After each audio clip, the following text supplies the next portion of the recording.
Good afternoon and welcome to Bob Wren Stadium. This is game one of our doubleheader today. It's the Ohio Bobcats and the Central Michigan Chippewas. Maction here on YouTube, and it is a beautiful day for some baseball. Temperatures reaching in the upper 70s today, 76 degrees right now as we get set to go for first pitch between the Bobcats and the Chippewas.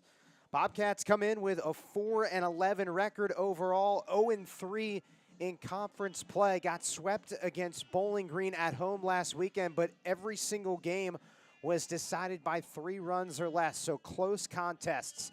Meanwhile, for Central Michigan, they're 3-14 overall, and this is their first taste of action in 2025 here against the Ohio Bobcats. Starting pitcher for Ohio on the mound right now, it is the right-hander from Davenport, Iowa, Blake Gasky, 6'2", 195 pounds. A senior, makes his 5th start of the season, a 6.65 ERA. Ohio comes into this game trying to find ways to finish games. That was the big message from head coach Craig Moore when I spoke to him earlier today. Ohio has struggled to close out games this season. In fact, if you go back to the Bowling Green series, the Falcons outscored the Bobcats 21-7 across the final 3 innings. So starting games has not been an issue. It's closing games out in the very final stretches of contests. A look at the defense surrounding Blake Gasky in the outfield left to right. Brady Alexander makes his 2nd career start. Paulie Mancino is the center fielder. Ben Slanker is in right field. Nick Dolan is the 3rd baseman. J.R. Nelson at short. Matt Einich is at 2nd base. Dylan Shepard at 1st. And Jackson Cawthron does the catching. Our umpiring crew today at the home plate spot, Bob Howard. First base umpire is Michael Schultz. And Scott Wyckoff is the 3rd base umpire as we are set to go. Ohio in the home white uniforms, Central Michigan in the road gray unis. And it's Mikey Murphy who leads things off for the Chippewas. Left fielder, a sophomore, and we are underway. A first pitch fastball lands in there for a strike. It's 0-1 to Mikey Murphy, the left fielder, sophomore from Minooka, Illinois. The 0-1. And that lands outside, 1 ball and 1 strike. So Blake Gasky in 4 starts this season, 6.65 ERA, 21 2/3 innings, as that off speed lands in too tight. 2 balls and 1 strike. 21 2/3 innings, 15 strikeouts, 10 walks. But he had arguably his best outing last time out, as that misses upstairs. 3 balls and 1 strike. Last start against Bowling Green, Blake Gasky went 7 innings, only gave up 2 earned runs, 6 strikeouts and 3 walks. 3-1 is blasted down the right field line and foul. And the count is 3 balls and 2 strikes. 14 starts last season for Blake Gasky. In his 2nd season at Ohio, transferred from Southeastern Iowa Community College. This ball is crushed on a line and down for a base hit. Mikey Murphy leads things off with a single here in the top of the 1st.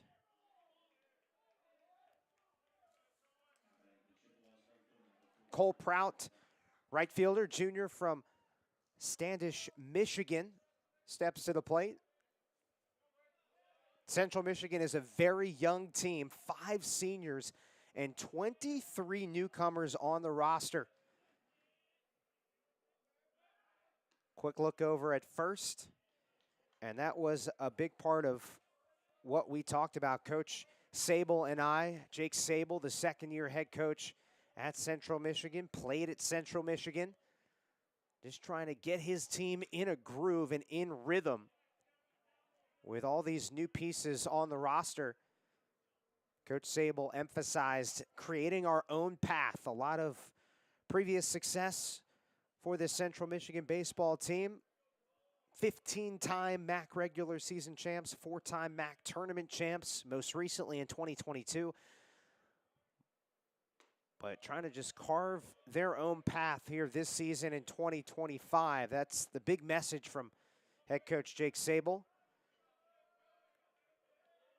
The big difference from last year to this season, Coach Sable said, the guys really believe. I feel that belief factor is at an all-time high. And look, going to the non-conference slate for Central Michigan through 17 games, Coach Sable said we tried to do a lot of different things in the non-conference. We want to focus on the things that we're good at. Little hit and run on. 0-2 the count to the number 2 hitter, Cole Prout, junior from Standish, Michigan, with Mikey Murphy on at first base, a leadoff single in the game.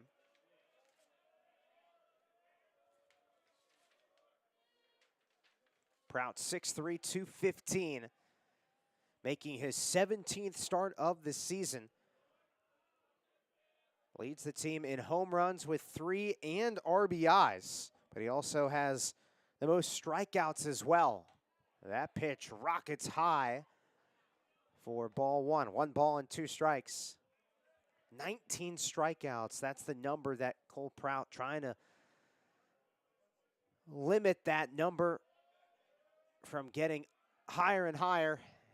But once again, in a 1 ball, 2 strike situation.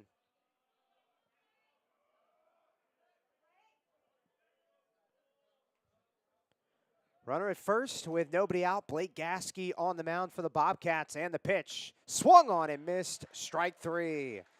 Gasky with some gas behind that fastball upstairs.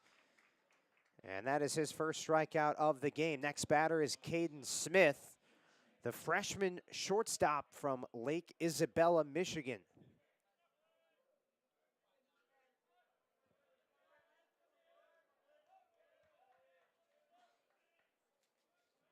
Quick check over at first.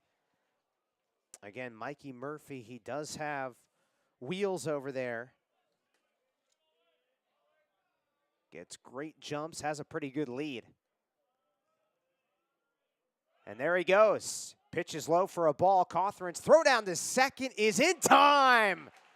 Jackson Cothran with a rocket. And Murphy is caught stealing. That is not easy, but on a fastball, got to the plate quicker.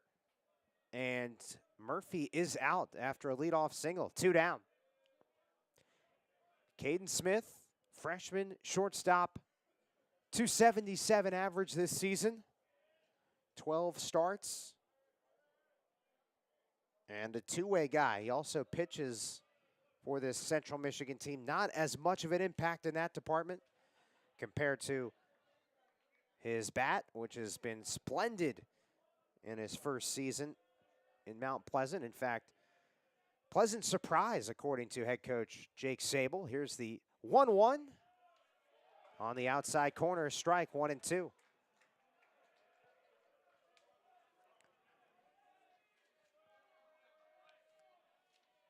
Opening game of this 3-game series here in Athens. The 1-2, sky-high pop on the infield. And it's the second baseman, Matt Einich, who's there to make the play.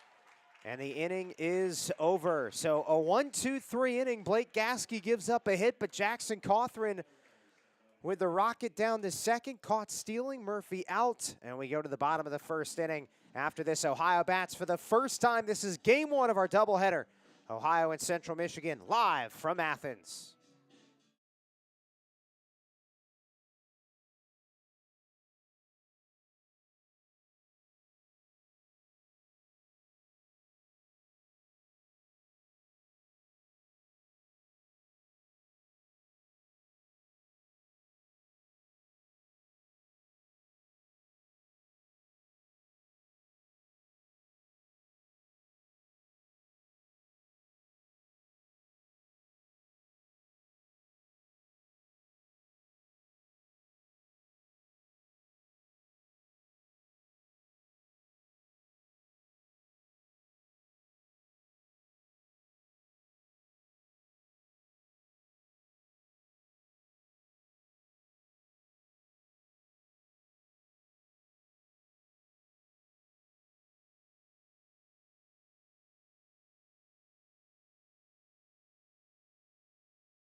All right, back here at Bob Wren Stadium, bottom of the first inning, Ohio and Central Michigan, game one of our doubleheader today.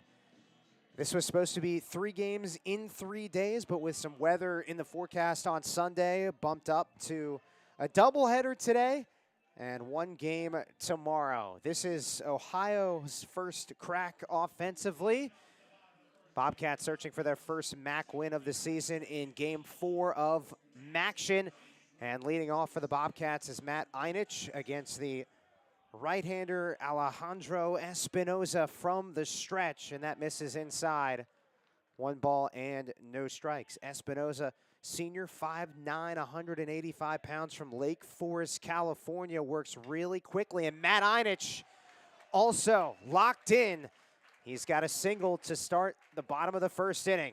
What a season for Matt Einich, the freshman from the Detroit area, is hitting a sizzling .488. He has hit safely in every game he's played in this season. Now 12 games in his freshman campaign. And yes, he's listed on the roster as a freshman, but Coach Moore will tell you he is far from a freshman. An unbelievable young man that has a ton of potential. Here's J.R. Nelson, the shortstop. This Ohio offense has been fantastic through 15 games, a .297 ERA. That is second best in the MAC. J.R. Nelson, drag bunt, third base side. Bryson Webb makes the play. Sacrifice bunt for J.R. Nelson. Matt Einich over to second, 1 away. Now the numbers are skewed a little bit because Ohio's last game was against Morehead State at Morehead State, and that is a backyard bandbox. Very small and weird dimensions at Morehead State. The final score was 20-17 on Tuesday. Ohio won the game, so take that with a grain of salt. But you take that game out, and still Ohio's offense has been unbelievable. With 23 home runs, most in the MAC. And I think the biggest thing that's really important to bring up, fewest strikeouts at the plate out of any MAC team. Trey Cassidy flicks the second pitch back and foul, 0-2. Trey Cassidy, the sophomore designated hitter in this game from Northville, Michigan, from the Detroit area. Alejandro Espinoza kicks and delivers. 0-2 is in the turf, but Cassidy goes around. Strike 3. First strikeout for Espinoza. Defensively for the Chippewas, left to right in the outfield, Mikey Murphy, Zach Knowlton in center, Cole Prout is in right. Bryson Webb, the third baseman, Caden Smith at short, Aaron Piasecki is the second baseman. Nathan Ball does the first base duties, and Spencer Verberg is the catcher. That is ball 1 to Ohio's cleanup hitter, Ben Slanker. Great sophomore season so far for Ben Slanker. Leads this team with 7 home runs. 2 balls and no strikes. Now the one thing with Ben Slanker, freshman season to sophomore season, chatting with some of the coaches for Ohio, JT Heenan, assistant coach, head coach Craig Moore, they'll bring up confidence. Pickoff attempt at second, and Einich is back. Biggest difference from last season to this season for Ben Slanker is confidence, simply put. And it's showing on the field. Another check over at second, long secondary lead, and just lead in general for Matt Einich over there because there are 2 outs. He is going to be ultra aggressive on contact. Espinoza deals, and that's situated outside for ball 3. 3 balls and no strikes to Ben Slanker. Does he get the green light? Watches one right down the pipe for strike 1. Ben Slanker, sophomore from Canfield, Ohio, playing right field today.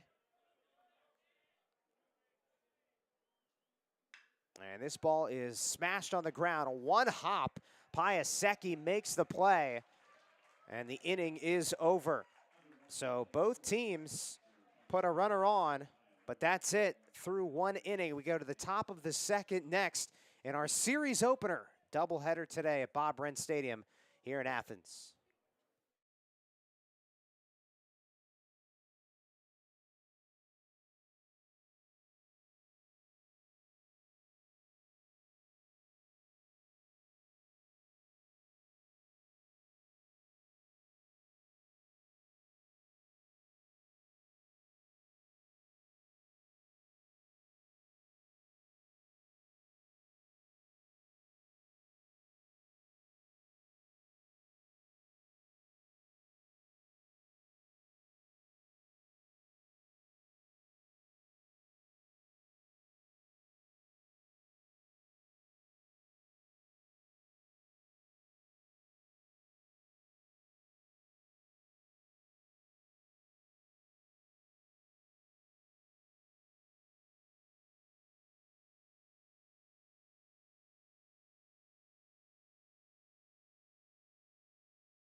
Top of the second inning here at Ohio University's Bob Wrenn Stadium here in Athens, Ohio. Sam Hyman with you on YouTube. And this is the top of the second inning. So 4, 5, and 6 hitters due up against Blake Gasky. Aaron Piasecki takes a strike. And it's 0-1. Blake Gasky, primarily a 4-seam fastball. He'll mix in a 2-seam every now and then. He's not going to overpower you. Pitches to contact, but does a great job with his location from the left and right side of the plate. I don't know where that one missed, but called a ball. 2 balls and 1 strike. Gasky working quickly. 2-1. 3 balls and 1 strike, letting it get away from him a little bit here. Aaron Piasecki, junior second baseman from Muskingum, Michigan, draws a leadoff walk. So after a first pitch strike there, 4 straight balls from Blake Gasky, and Piasecki has his team leading 11th walk of the season.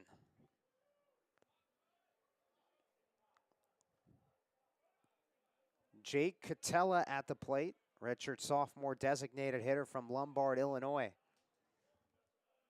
First pitch, popped up on the infield, right side. Matt Einich takes charge, and that is a 1 pitch out for Blake Gasky. Nathan Ball comes to the plate.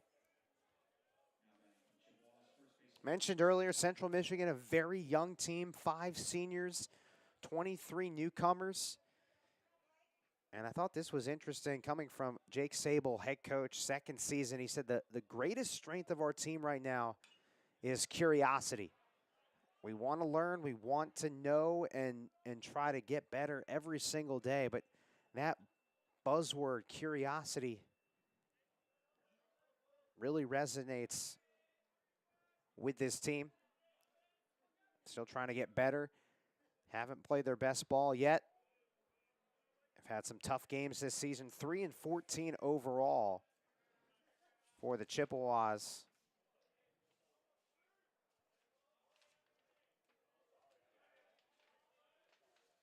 One ball and 1 strike to Nathan Ball, sophomore from Bay City, Michigan. Central Michigan opened the season at Houston Christian, lost 3 out of 4 out there. Here's a ground ball, slowly dribbling into right field. Base hit, first to third. Here goes Piasecki. And the Chippewas in business, first and third, with 1 out.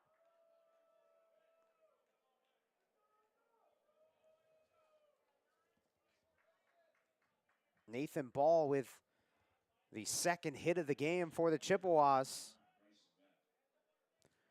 So again, Central Michigan opening up the season at Houston Christian, lost 3 out of 4, and then went out to San Francisco, played the Dons in the West Coast Conference. Dropped 3 out of 4 that weekend. First pitch slider misses low. 1 ball and no strikes. And then got swept in a 4-game series at Western Kentucky and Liberty. 2 of their 3 wins this season actually coming recently, including a victory over Marshall on Wednesday. Central Michigan played a game at Marshall on Tuesday and then turned around and played another game at Marshall on Wednesday.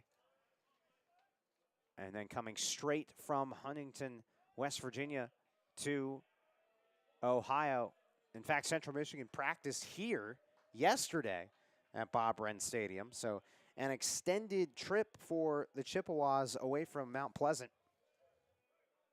2 balls and 1 strike to Bryson Webb, third baseman. And he pulls this one foul down the left field line. 2 balls and 2 strikes.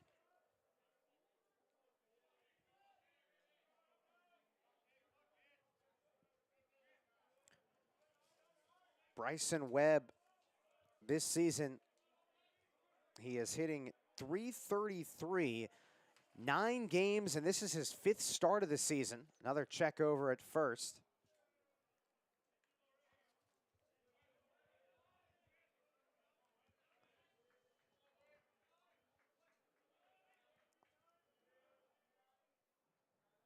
Two balls and 2 strikes. And Gasky delivers. Fastball high. And wow, they say that Webb went around. Bryson Webb can't believe it. He thought the ball hit the knob of the bat. And now Jake Sable and the Central Michigan staff having a conversation. I can hear Coach Sable saying there's no way. I mean, this is a big moment early in the game. First MAC game of the season for the Chippewas. Trying to set the tone. Fresh slate.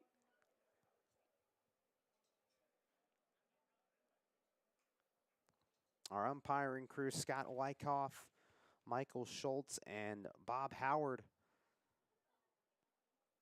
together right now having a conversation.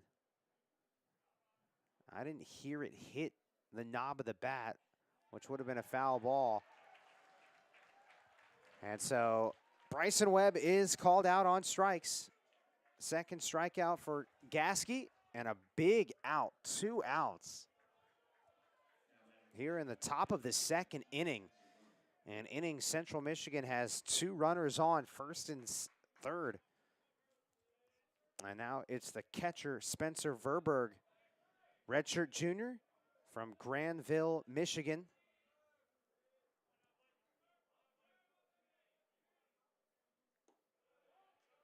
Slider misses outside, 1 ball and no strikes. Game 1 of our doubleheader today. We've got 2 9-inning games. So buckle up for a big day of baseball. There goes the runner at first. It's Nathan Ball, and he's going to try and get caught in a rundown long enough so that a run can score, and it's not going to work. So Ohio and Blake Gasky, he's fired up, saying some stuff over to the Central Michigan dugout right there. And it's getting interesting. The temperature is heating up here at Bob Wrenn Stadium. We'll go to the bottom of the second inning right after this. No score.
Bottom of the second inning here at Bob Wren Stadium, and things getting a little interesting between these two teams, exchanging some words from way outside the dugouts. It was a call from the top of the second inning. I think that started it. Bryson Webb, he thought that he had fouled off a pitch, hit off the knob of his bat, did not, and instead he was called out on strikes. And so now here we are in the bottom of the second inning. Nick Dolan leading things off, and he smashes this one up the middle. Nick Dolan with a base hit, and his hit streak continues. Nick Dolan now has hit safely in 9 straight games.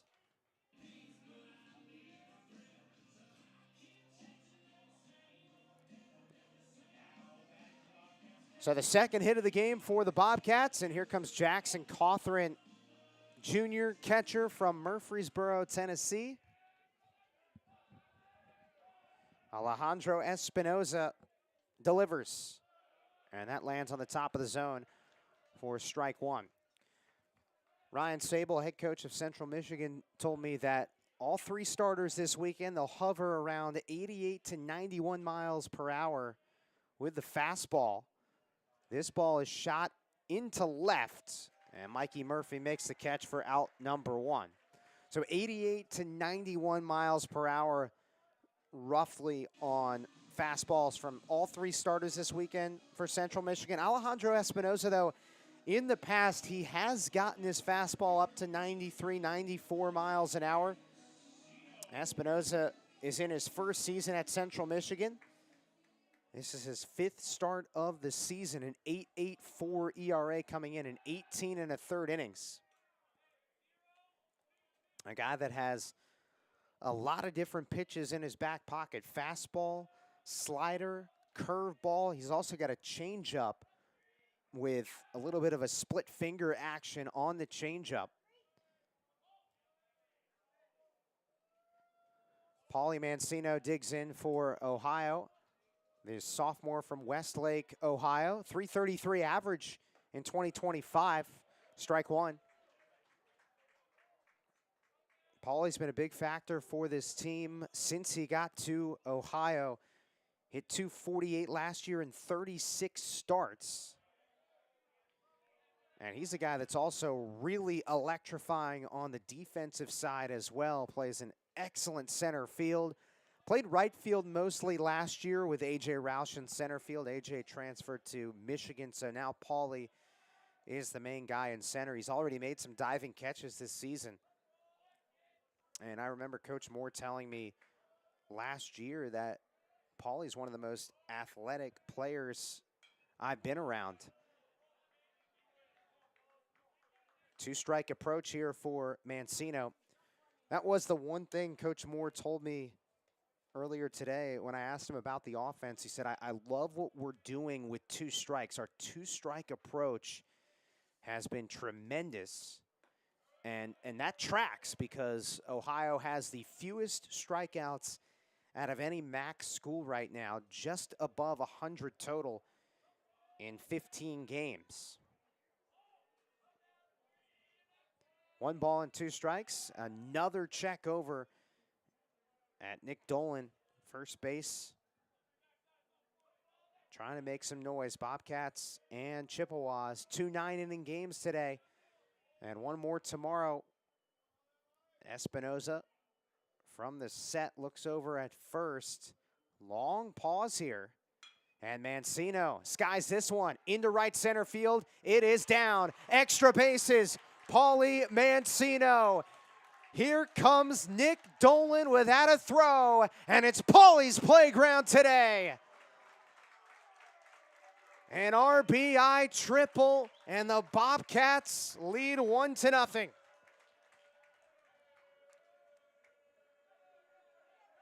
At times, Paulie turns this place into his piece of love. He loves this field. He loves hitting to all parts of the field. And Mancino with the triple, his first of the season. And now here's Dylan Shepard.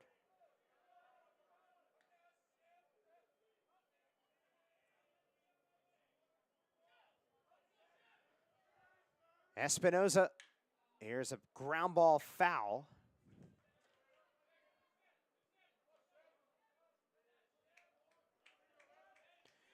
Every single time you watch Paulie Mancino, when he comes to the plate, he can hit the ball to all parts of the field.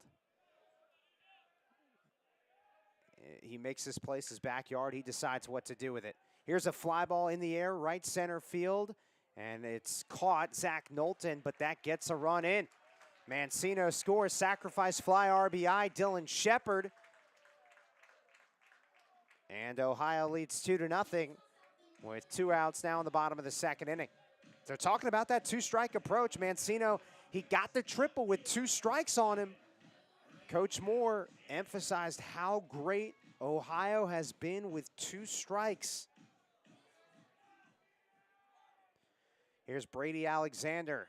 That pitch misses up and in for ball 1. Brady Alexander, welcome to Athens. Just his 2nd game of the season. The freshman grounds this ball slowly towards third. Tough play, and it's made. Bryson Webb, and it ends the inning. More on Brady Alexander as this game goes on, but he had 7 RBIs on Tuesday in the win against Morehead State. We go to the top of the 3rd inning right after this. Ohio leads 2-0 in our series opener here in Athens.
Bobcats lead 2-0 heading to the top of the 3rd inning at Bob Wren Stadium, our series opener between the Bobcats and the Chippewas.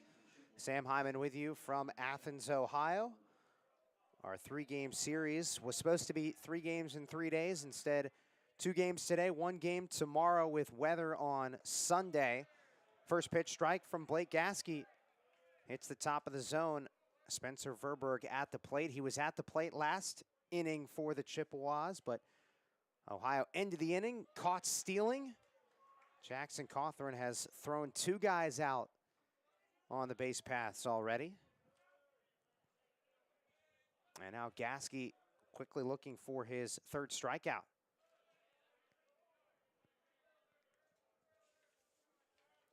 Going back to last weekend against Bowling Green, Ohio again lost all 3 of those games. Every game was decided by 3 runs or less, though. Here's the 0-2.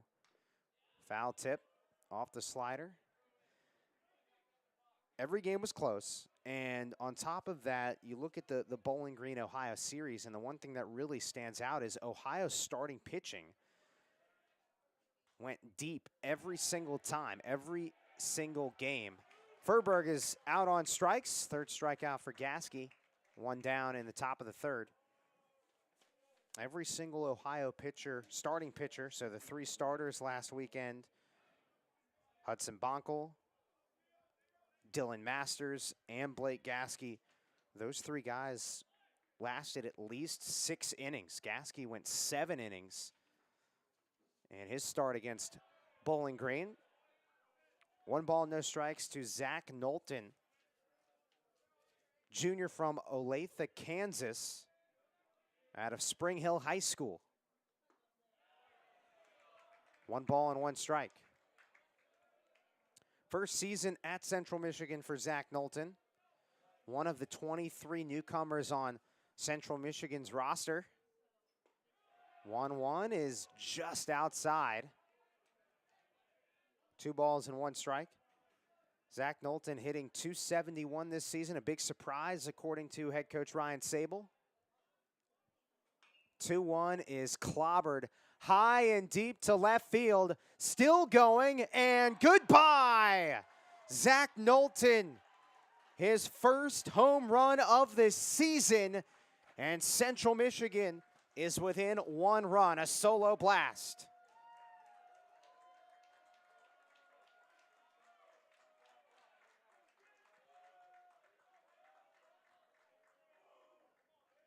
That ball was gone as soon as it left Knowlton's bat.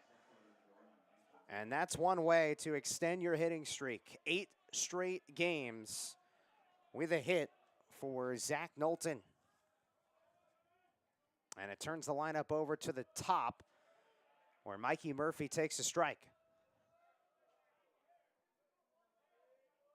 That's only the 8th home run of the season for the Chippewas. Haven't really been a power hitting team this season.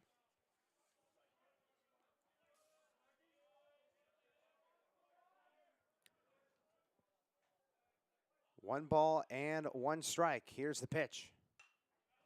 1-2.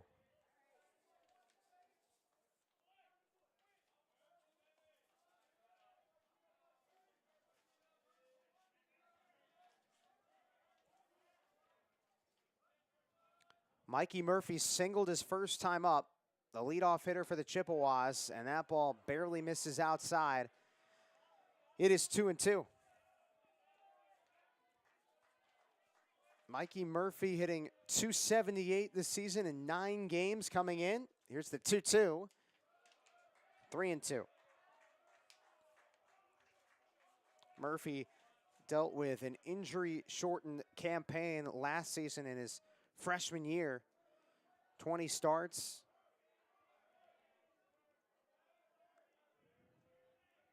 The payoff. Ground ball left side, deep in the hole. J.R. Nelson, 1 hop to first, not in time.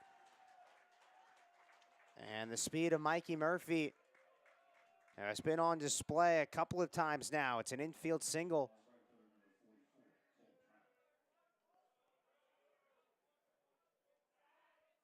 Murphy was caught stealing, though, his first AB when he reached on a single. Jackson Cawthorn threw him out. Cole Prout at the plate. Struck out his first time up. Mikey Murphy still trying to get his first stolen base of the season. He's been thrown out twice this year. He's got a big lead over at first. Bunt attempt there from Cole Prout.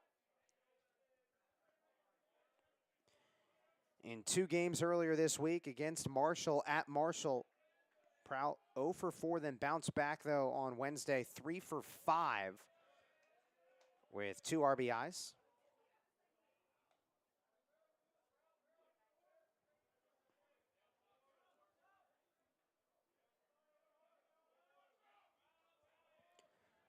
One ball and 1 strike with a runner at first. Gasky again keeping an eye on Mikey Murphy at first.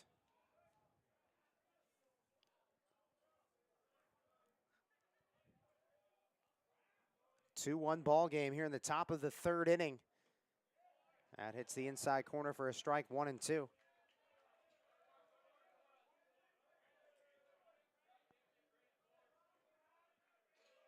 Very early in conference play. First MAC series for the Chippewas. This is the 2nd MAC series for Ohio.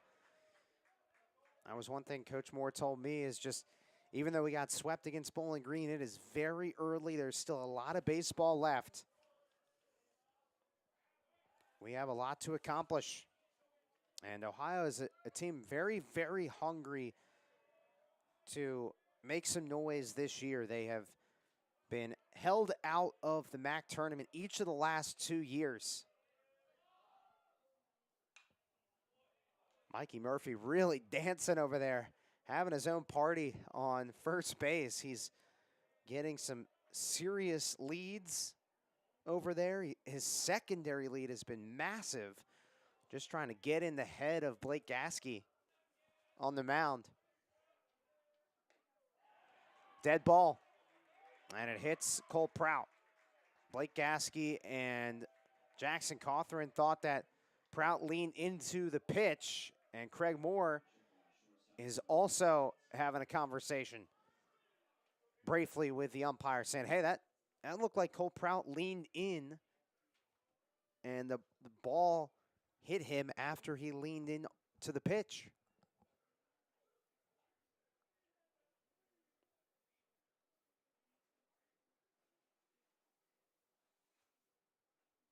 Going to be an interesting decision here.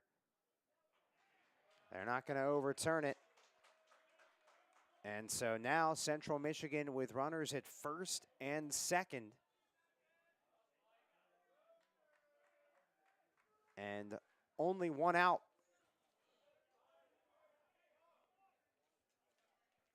This is the heart of the order for the Chippewas, too. Caden Smith, freshman from Lake Isabella, Michigan, steps to the plate. Blake Gasky from the belt delivers low. 1 ball and no strikes. Caden Smith, what a high school career. An absolute winner out of Beale City High School. Grew up about 20 minutes from Mount Pleasant, from campus at Central Michigan.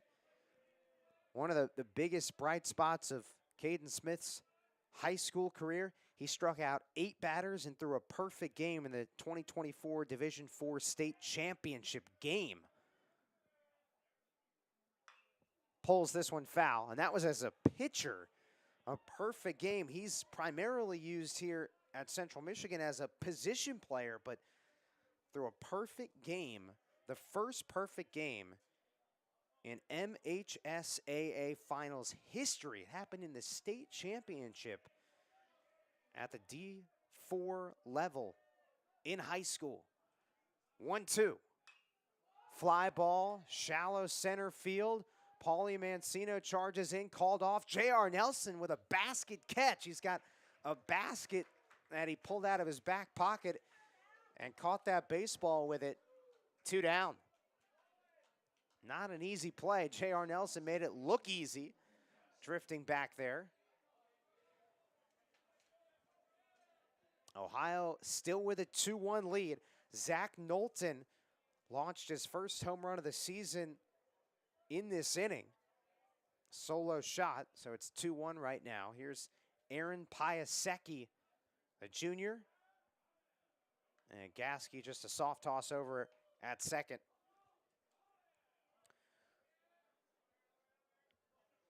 Right now, the way Ohio's infield is aligned, J.R. Nelson pretty much playing the second base bag and then drifting backwards with a lefty at the plate. Piasecki, if he goes the opposite way, that left side of the infield is wide open right now. Piasecki walked his first time up. Junior hitting .274 in 17 starts. He's played and started in every game this season.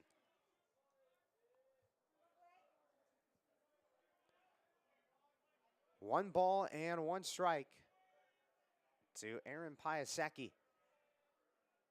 The pitch. And Piasecki clobbers it into right field. Back goes the right fielder. Slanker can't get there, bangs off the wall.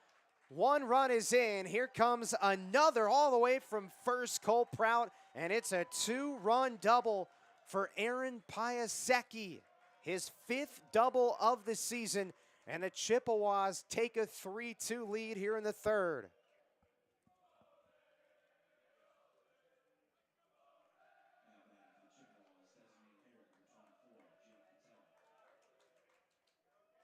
So what a moment right here in the third inning. An inning that's gotten away from Gasky a little bit. He struck out the first batter of the inning and then had Knowlton on 2 strikes, and Knowlton hit a solo homer, and then now things have unraveled a little bit. That was not the case in Gasky's last start. He went 7 innings, only allowed 2 runs.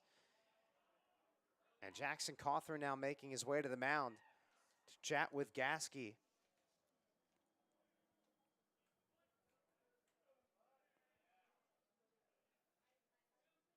I spoke to Blake Gasky in the weeks leading up to the season. He told me his confidence is as high as it's ever been. And, you know, going into college, he admitted, I didn't know what to expect. A lot to learn. And started out at the junior college level, Southeastern Iowa Community College. Now in his second season at Ohio. Veteran on this team. 14 starts last year. Jake Catella, redshirt sophomore, DH, at the plate, 0 for 1. Here comes the 2-0, ground ball foul. Blake Gasky actually had to shut down the arm in the fall. His arm was giving him some trouble in the fall, and he has worked his way back and now in a good position, especially coming back his last start. 7 innings, only 2 runs allowed. He's got a great slider too. Coach Moore emphasized how powerful his slider is. He's also a guy that, and I thought this was really great to hear, he is a point to thumb guy, not a finger pointing guy. He takes accountability for every mistake he makes, doesn't point the finger.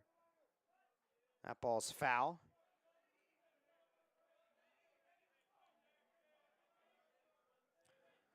3-2 lead for Central Michigan. First MAC game of the season for the Chippewas. Ohio trying to pick up their first MAC win after getting swept by Bowling Green. Runner goes, and the throw to third is not in time. A great throw from Cawthorn. Dolan got there. It looked like it was close, but Aaron Piasecki swipes third base. 10 steals. Oh, now Coach Moore making his way over to the third base umpire, Scott Wyckoff, to check on that. Piasecki with his second steal in as many attempts.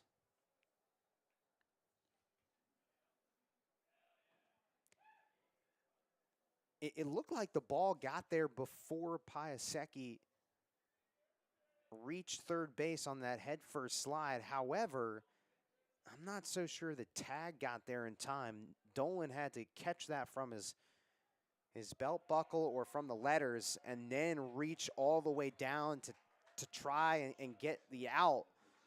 But it was a little bit too late. And in the process, Jake Catella draws a walk. And now pitching coach Tim Brown makes his way to the mound to chat with Blake Gasky.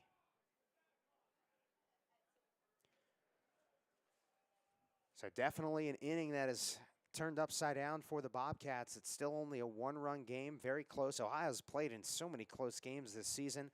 9 of the 15 games this season so far have been decided by 3 runs or less. It's been the back half of games, innings 7, 8, and 9 that have really given Ohio difficulty.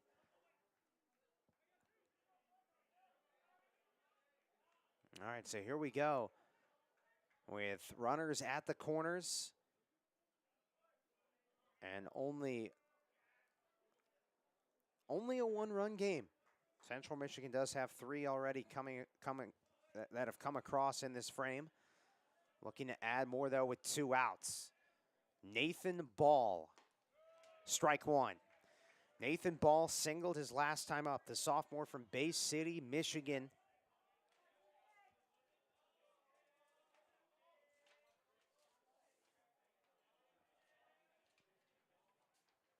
Gasky fires, and that's outside, ball one.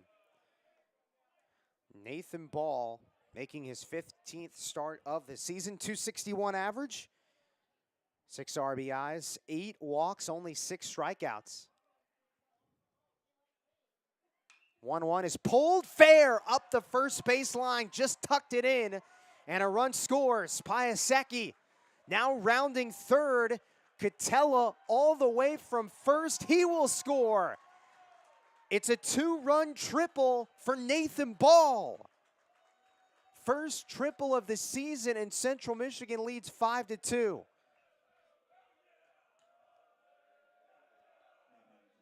Wow.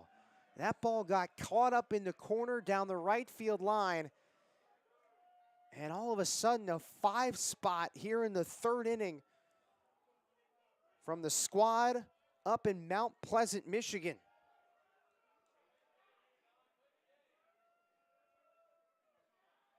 Here's Bryson Webb.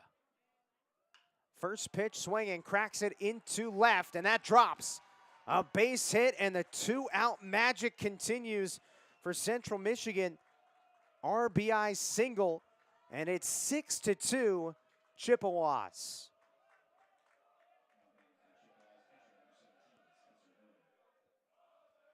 Central Michigan has batted around as well.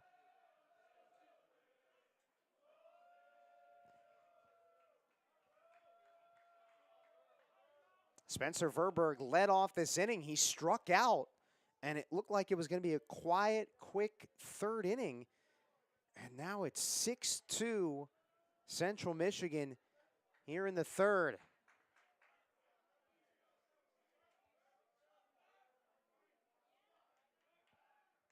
Check over at first. Ball gets away briefly from Dylan Shepard, but Webb stays put over there. Some redemption for Bryson Webb, too. He struck out in the 2nd inning, thought that his check swing that ultimately was called that he went around. Check swing, he thought it hit the knob of his bat. It was a foul ball. Here's a drag bunt, a little surprise with 2 outs. Who saw that coming? An infield single for Spencer Verberg on a bunt.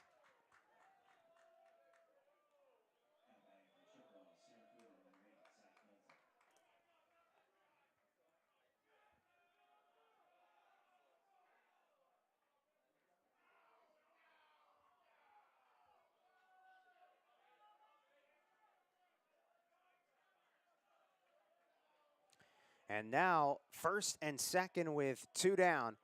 Zach Knowlton homered in this inning about 20 minutes ago, it seems. 1 ball and no strikes with 2 outs. 3 runs have scored in this inning with 2 outs. 6-2 ball game.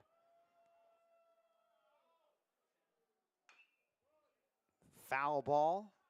1-1. Things starting to unravel a little bit for Blake Gasky. Again, he only gave up 2 earned runs in his last start across 7 innings. There is some activity in Ohio's bullpen right now. Earlier than expected. Another bunt attempt. Strike 2. Meanwhile, starting pitcher Alejandro Espinoza, he's getting an extended break right here. We'll see if this helps or hurts him in terms of rhythm versus rest. 1-2, ground ball. Gasky leaves it for the second baseman, and Einich, the toss, not in time. The toss to Nelson was a little delayed, and you know, Gasky, I don't think he even thought about attempting to field that ball. It was a little far off the mound for him to give it a shot, but it was a slow dribbler and a tough situation right there for the Bobcats. The inning continues and the bases are loaded.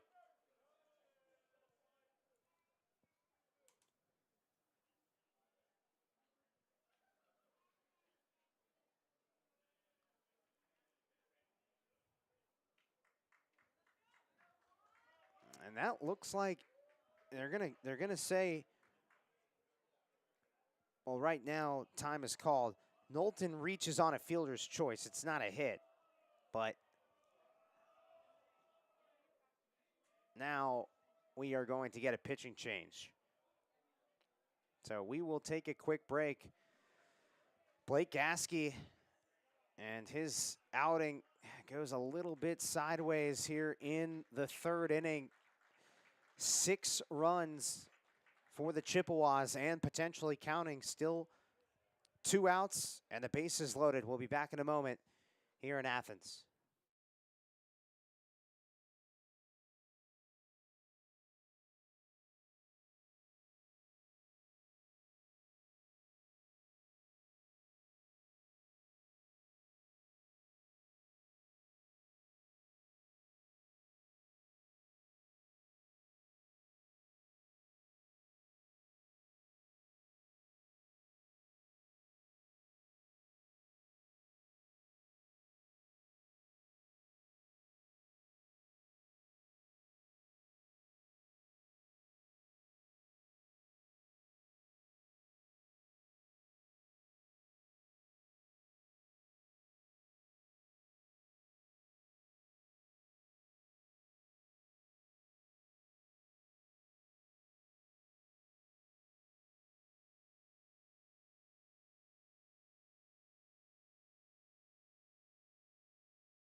Here we are in the third inning, which has been a long one.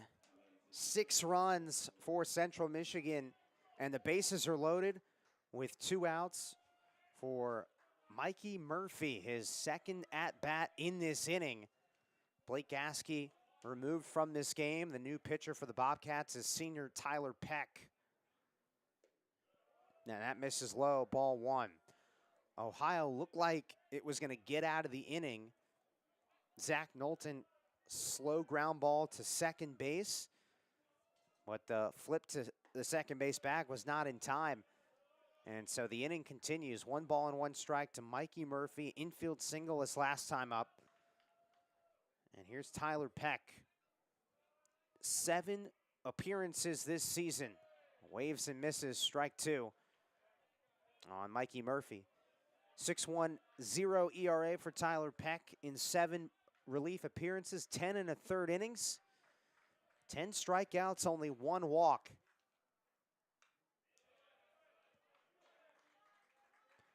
Tyler Peck has the ability to pitch to contact, but also overpower you with his velocity. One day, Coach Moore said he'll land in the low 90s, 92, 93 miles an hour with his fastball, but he also takes some off occasionally as well and tries to trick you that way. He's got 3 pitches, Tyler Peck, fastball, curveball, and a changeup. Senior from Oak Creek, Wisconsin. 1-2 misses outside, 2-2. 6 runs in this inning for Central Michigan. Ohio led 2-0 after 2 innings, but now staring at a 4-run deficit and maybe more if they're not careful. Full count, no place to put Central Michigan's leadoff hitter, Mikey Murphy. Runners get a head start, and this is popped up. Central Michigan picked 9th in the MAC preseason poll. Again, getting off to a slow start, 3-14 record in the non-conference, but this is a brand new season. MAC play means the most. Payoff is just outside, and that is ball 4. So Mikey Murphy walks, and another run scores to make it 7-2, Central Michigan.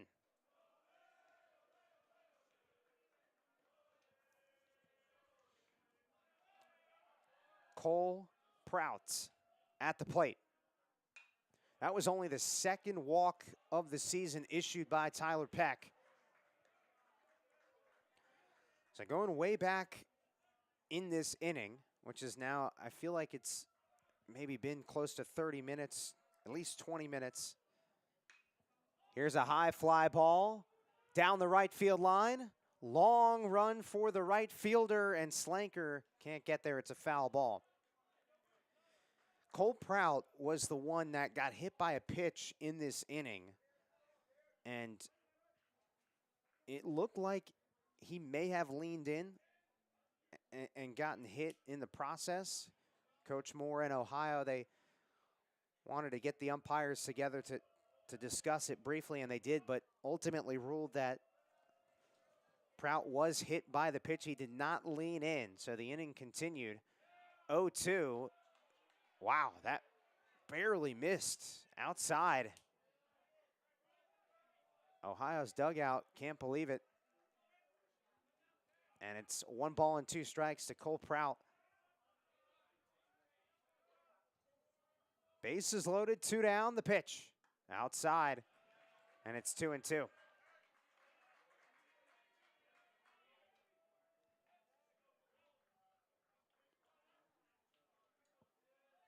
7-2 lead for the Chippewas. 7 runs here in the third. And one thing Central Michigan has continued to do is fight in the batter's box, extending these at-bats, making the pitchers work. Gasky done for the day. Couldn't get through the third inning. Here's a ball that is absolutely destroyed, and you can kiss this one goodbye. Cole Prout's no doubt grand slam, and it's 11-2 Central Michigan.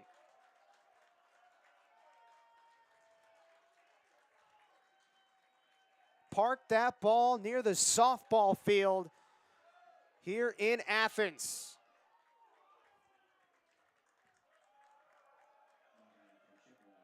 Prout's team leading 4th home run of the season, and the inning continues.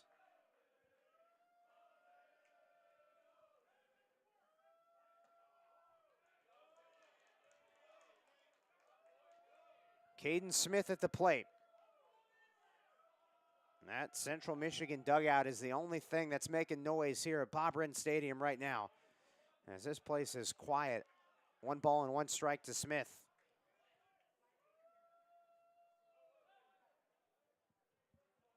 This is an 11-run inning. You can't even put 11 in the score column in inning number 3. There's only room for 1 digit.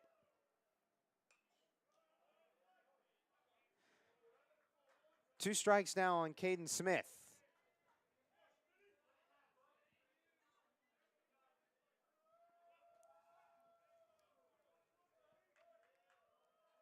A 1-2 pitch. Fly ball into right. Ben Slanker drifts back, and he is there. And finally, the inning is over. Central Michigan with an earthquake-like performance in the top of the third. They erupt for 11 runs, and they lead it 11-2 heading into the bottom of the third inning. Right after this here in Athens.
We are back and ready to go here in the bottom of the third inning. Bobcats need to get busy in a hurry. Down 11-2 here in the bottom of the third.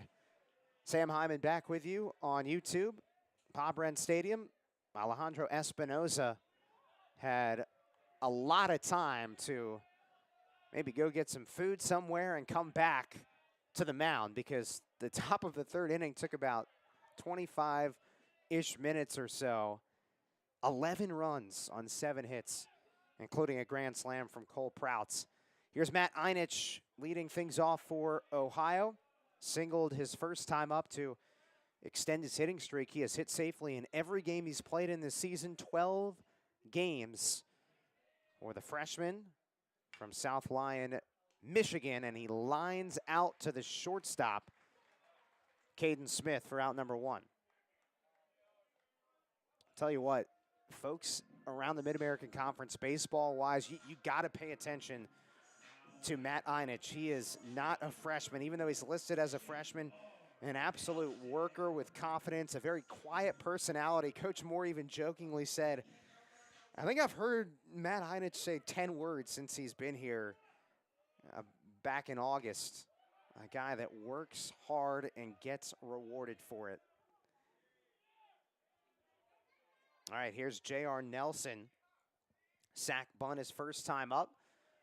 1 ball and 1 strike to Alejandro Espinoza, senior from Lake Forest, California. First season at Central Michigan. Started his college career at Nebraska Wesleyan for 2 years. And then went to Division II Cal State Dominguez Hills in California. And the one thing that Jake Sable told me about Alejandro, as the 2-1 misses outside, Jake Sable, Coach Sable, said Alejandro knows he belongs at this level. He is confident and really charged up for this 2025 campaign. J.R. Nelson tags this one down the left field line. Still up and near the foul pole. It is just foul. That was really close. J.T. Heenan, the third base coach for Ohio, double checking with the third base umpire. That ball was really close. Tough to see from where we are behind home plate, but J.R. Nelson with a 2-strike approach here. 3 balls and 2 strikes to the sophomore All-MAC defensive team a season ago. .312 average, too, as a freshman, and he pokes this ball into center. J.R. Nelson with a 1-out single, his first hit of the game.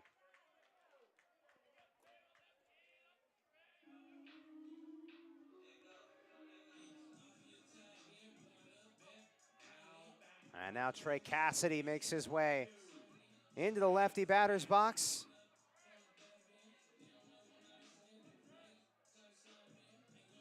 A lot of baseball left. 2 9-inning games today, our doubleheader. Ohio does have to get in gear and tighten the screws, though, quickly, because there is a run rule. Up 10 after 7, the game is over in the Mid-American Conference. It is a 9-run game, though, right now. So still not that 10-run cushion for CMU. Trey Cassidy, great season so far. .344 batting average, 15 starts. He only made 18 starts last season out of Detroit Catholic Central High School. Stayed busy during the summer in 2024. A lot of these guys will play summer ball. And Trey Cassidy went to the Northwoods League, which is a really good high-level league. It's not as high on a level as the Cape Cod Baseball League in Cape Cod, Massachusetts, which has a ton of top prospects. But I will say, and I've said it before, that the Northwoods League is more shaped and structured like minor league baseball with the rigorous travel from state to state. 2 balls and 2 strikes. There are Northwoods League teams in Illinois, Michigan, Minnesota, Wisconsin. You are traveling a much longer way in that league and getting used to the pro ball life. 3 balls and 2 strikes to Trey Cassidy, sophomore from Northville, Michigan.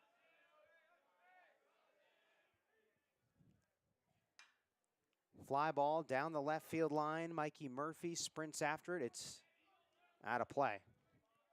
The other thing that Trey Cassidy told me about his time here at Ohio University, he's really learned a lot through assistant coach Canyon McWilliams.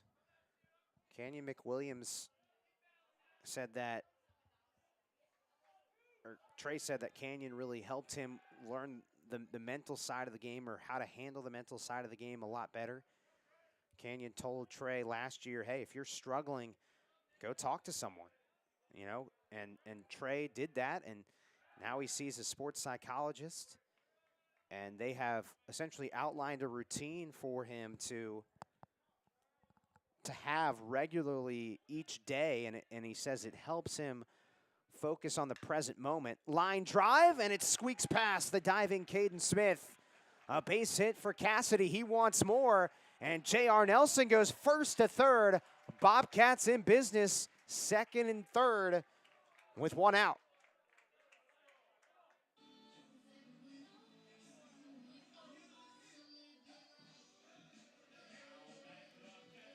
And that is a double for Trey Cassidy. So his 6th of the season.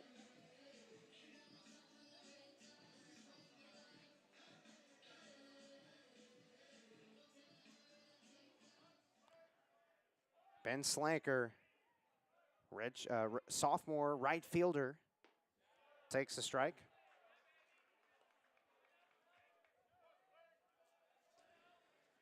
Be careful what you throw, Ben Slanker. He is electrifying at the plate. 1 ball and 1 strike. Ben Slanker on February 28th against Butler. That was Ohio's first home game of the season. He hit a ball over top of the batter's eye in center field, beyond the 405-foot wall. Or 405-foot distance in center field. It's not quite, the wall is not quite that tall, but the batter's eye certainly looks like it is. 2-1, downstairs, 3-1. But Ben Slanker, that home run he hit on February 28th against Butler, Canyon McWilliams, Ohio's assistant coach, he told me that was the furthest ball he's seen hit here since he's been here. He's been here for a little over 3 years as Slanker draws a walk. And now Ohio has the bases loaded with only 1 out.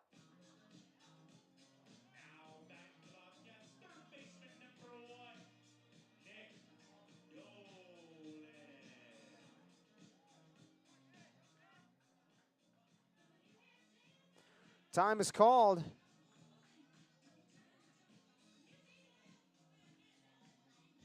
And we will get a quick visit from the Central Michigan staff.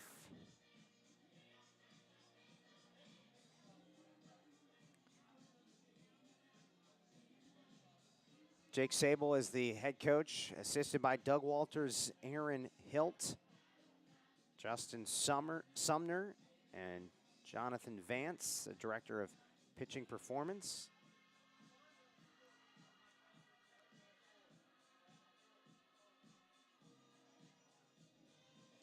Actually, Central Michigan has a former Ohio assistant coach on staff right now. Justin Sumner was an assistant coach at Ohio 2021, 2022.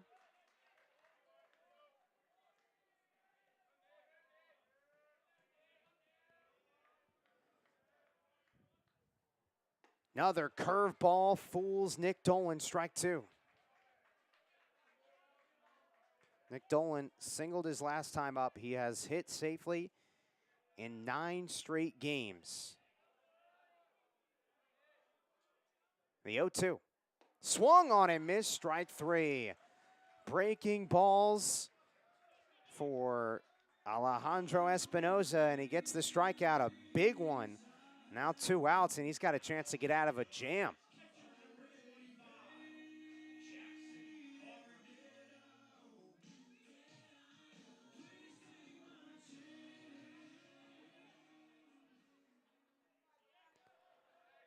Jackson Cawthron flew out his first time up. Here's the pitch, and Cawthron flies it up and back towards the Hocking River.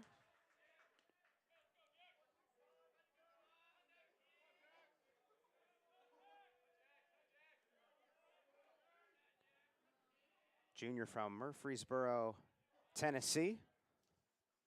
Swings and hammers this ball in the air to right field. Prout retreats, but he's there, shy of the warning track, and the inning is over. Jackson Cawthron gave it a ride, but not enough. And Ohio strands the bases loaded. No runs on 2 hits, no errors. And we head to the top of the 4th after this. 11-2 lead for Central Michigan in the series opener here in Athens.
Top of the 4th inning here at Bob Wren Stadium in Athens, Ohio. Sam Hyman with you on a glorious day for baseball. Temperatures in the upper 70s.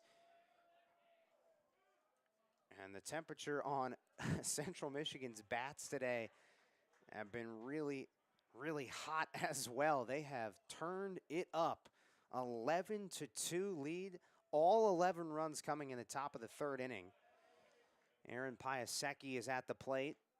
2-run double his last time up. Piasecki is the number 4 hitter for Central Michigan, one of the best hitters on this team in his first season in Mount Pleasant. Tyler Peck is the pitcher for Ohio. He replaced Blake Gasky after Gasky only went, well, didn't even go 3 innings, I should say. Looking at the numbers here. Ground ball to second. Matt Einich makes the play, and that is out number 1. Blake Gasky went 2 2/3 innings. 8 hits, 9 runs, all earned. 2 walks and 3 strikeouts in 72 pitches.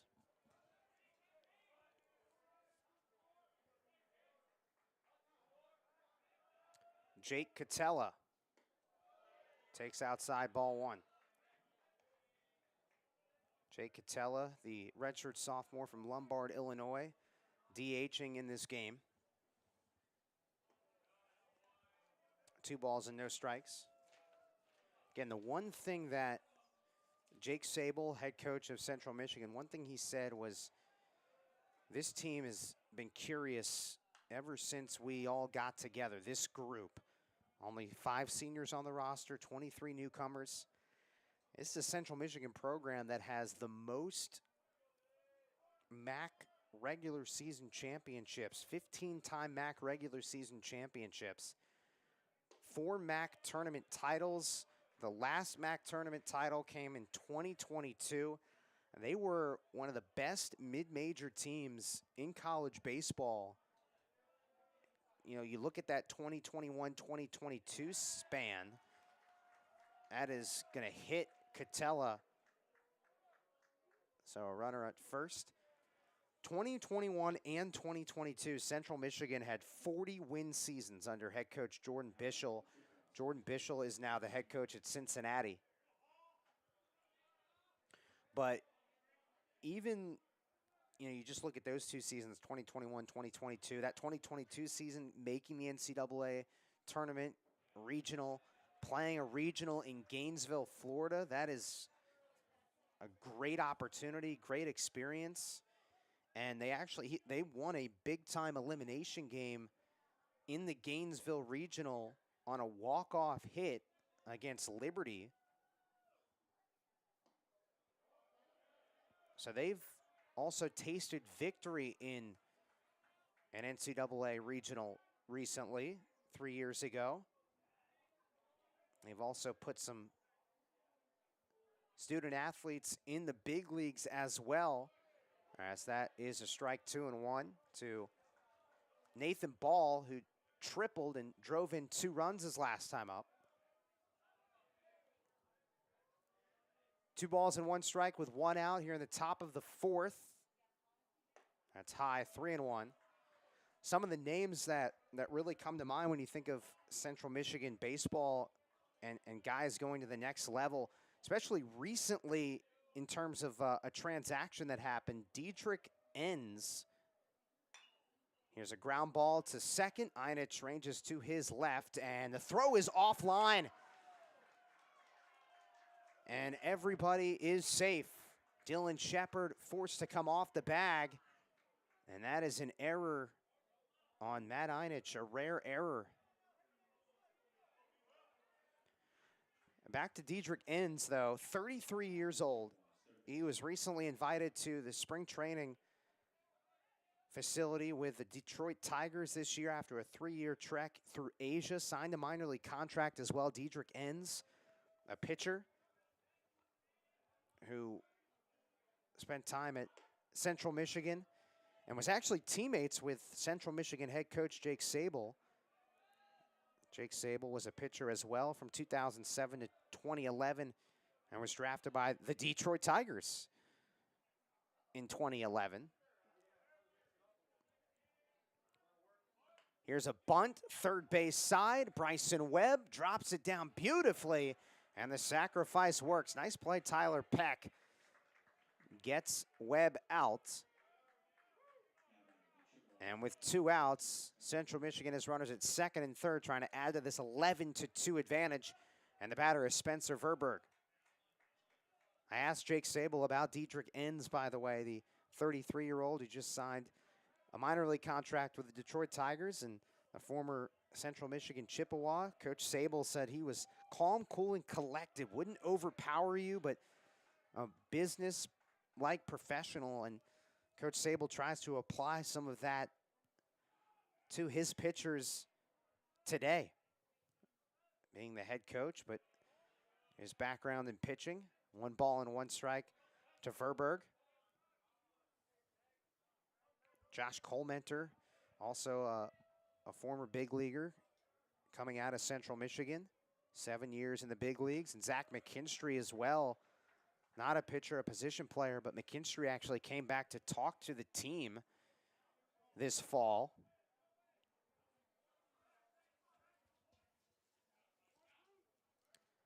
One ball and 2 strikes with 2 outs. 11-2 lead for Central Michigan. That is high, ball 2.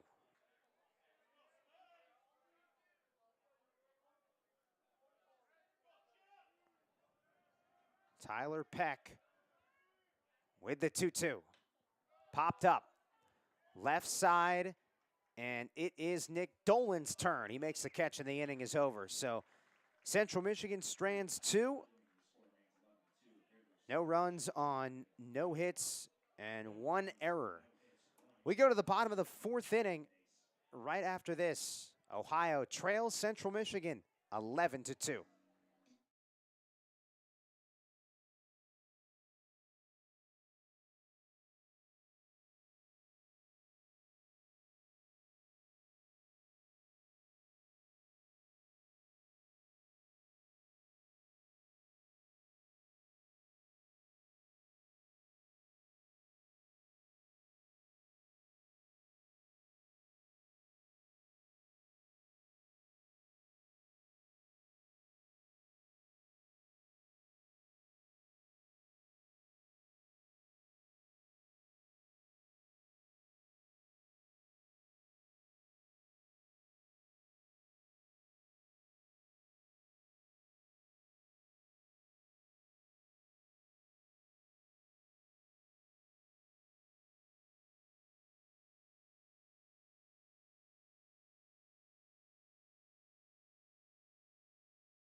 Bottom of the 4th inning we go. Paulie Mancino checks into the righty batter's box for the 2nd time today. RBI triple his first time up. First triple of the season for Paulie. And Alejandro Espinoza back to work on the mound. A right-hander from Lake Forest, California. He's thrown only 51 pitches so far. And quickly gets it to 1 ball and 1 strike. Mancino, the sophomore from Westlake, Ohio. Bobcats 4-11 overall this season, 0-3 in the Mid-American Conference. Got swept by Bowling Green last week. All of those games were close, all decided by 3 runs or less, and the big separator was the latter stages of games. They were outscored 21-7 in the final 3 innings of those 3 games. 2-2. Mancino reaches and flips it into center. And that is where Zach Knowlton hangs out. 1 up, 1 down.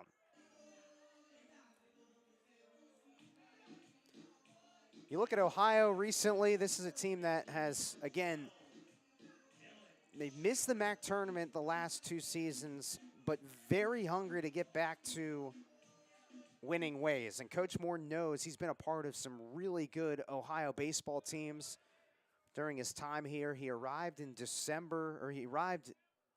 in 2011, and his first full season with Ohio was 2012 as an assistant coach under Rob Smith.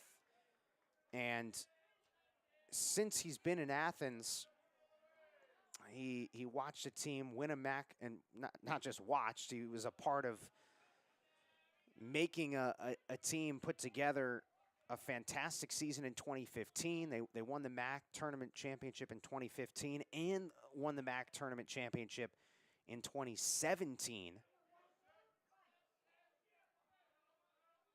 And that 2015 team that won the MAC tournament championship, as this is flipped foul, Dylan Shepard at the plate.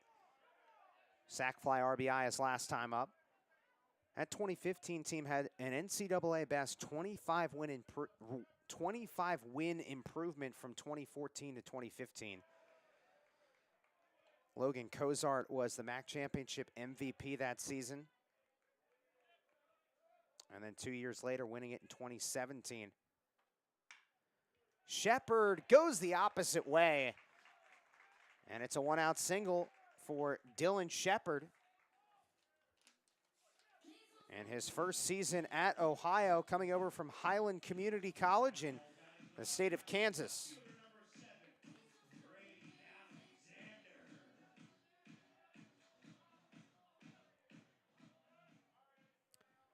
Brady Alexander, freshman from Glenshaw, Pennsylvania, takes a strike.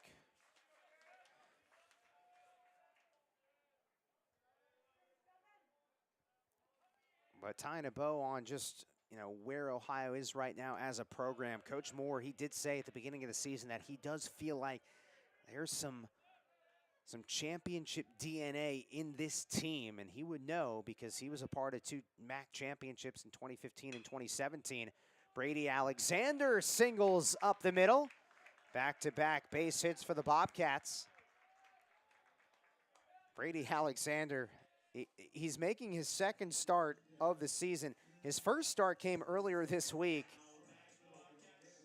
And what a debut it was. He went 5 for 6, 2 home runs, 7 RBIs.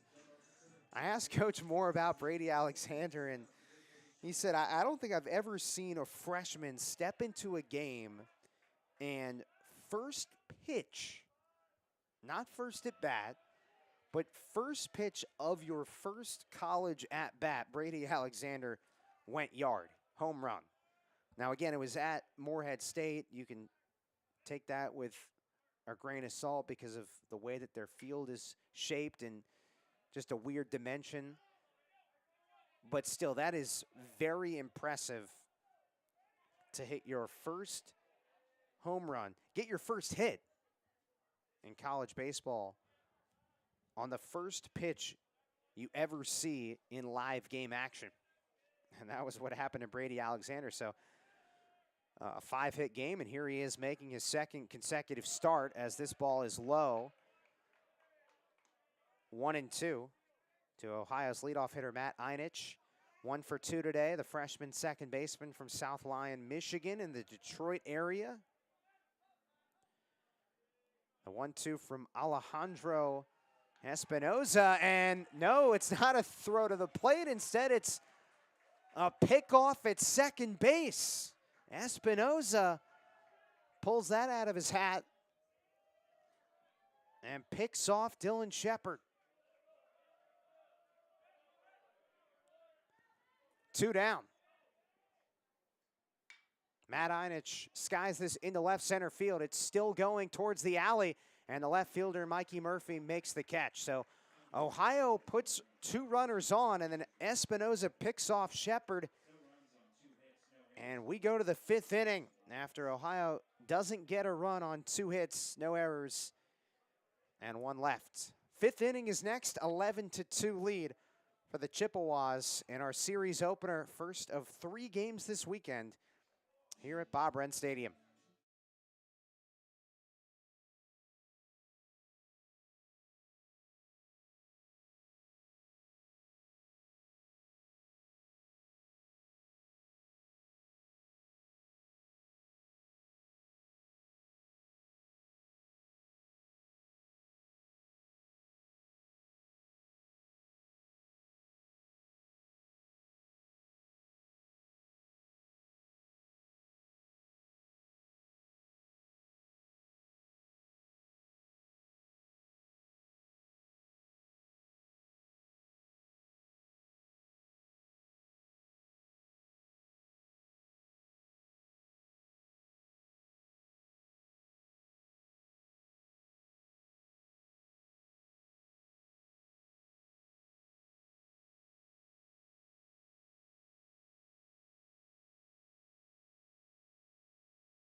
Top of the 5th inning, Central Michigan leads 11-2, all 11 runs coming in the 3rd inning. And here is the right-hander Tyler Peck. He's being called upon for extended work after Gasky only went 2 2/3 innings. Zach Knowlton at the plate for Central Michigan, the junior from Olathe, Kansas. Center fielder homered his first time up. Fouls this one off. 1 ball and 1 strike. Tyler Peck, senior from Oak Creek, Wisconsin, making his 8th appearance of the season. Here's the 1-1. Ground ball, J.R. Nelson, the backhand, vacuum, and that is out number 1. Tyler Peck is really, he's been focused throughout his entire career with baseball, but he's especially more focused this season. When I spoke to Coach Moore at the beginning of Ohio's stretch of home games, early or late February, Coach Moore said Tyler Peck is on a lot lighter amount of classes this semester. His class load is way less than it was in years past here at Ohio. He has been balancing baseball and academics, and it's been challenging. He is an engineering major, so that is one of the biggest reasons why engineering is a really difficult and rigorous major. And Peck has had some semesters in the past where he's had very heavy class load and has had that, as you can imagine, on the forefront of his mind. But here, this semester, a much lighter class load where he can focus more on baseball as the 2-1 pitch is swung on and missed, strike 2 to Mikey Murphy. And this is a guy in Tyler Peck that has a lot of versatility on the mound. He can overpower you. He can crank up the volume, reach low 90s. Here's a line drive into left. And Mikey Murphy is 3 for 3 with 3 singles and a walk.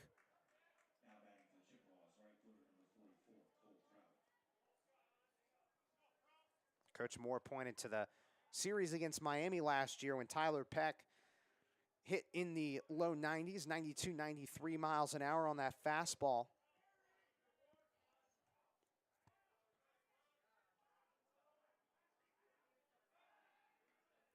Cole Prout, his last time up, he hit a baseball over the right field wall. No doubter, turned to the dugout and got hype. Grand slam, 4th home run of the season. And now he has a team-leading 14 RBIs. That ball hits him. Second time Prout's been hit. And Central Michigan has runners at first and second with 1 out. The batter is Caden Smith.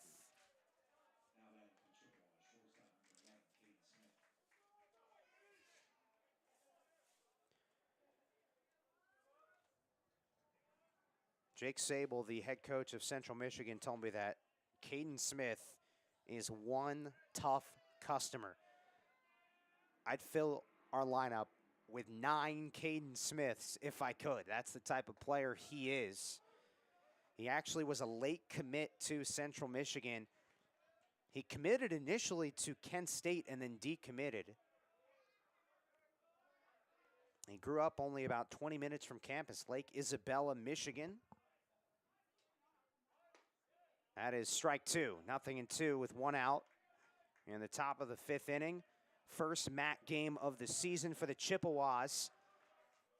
Team picked 9th in the MAC preseason poll, coming off a 17-38 record overall last season, 8-22 in MAC play a season ago as Smith strikes out. Both of these teams actually did not make the MAC tournament last year, and these are 2 historically great MAC teams, MAC programs.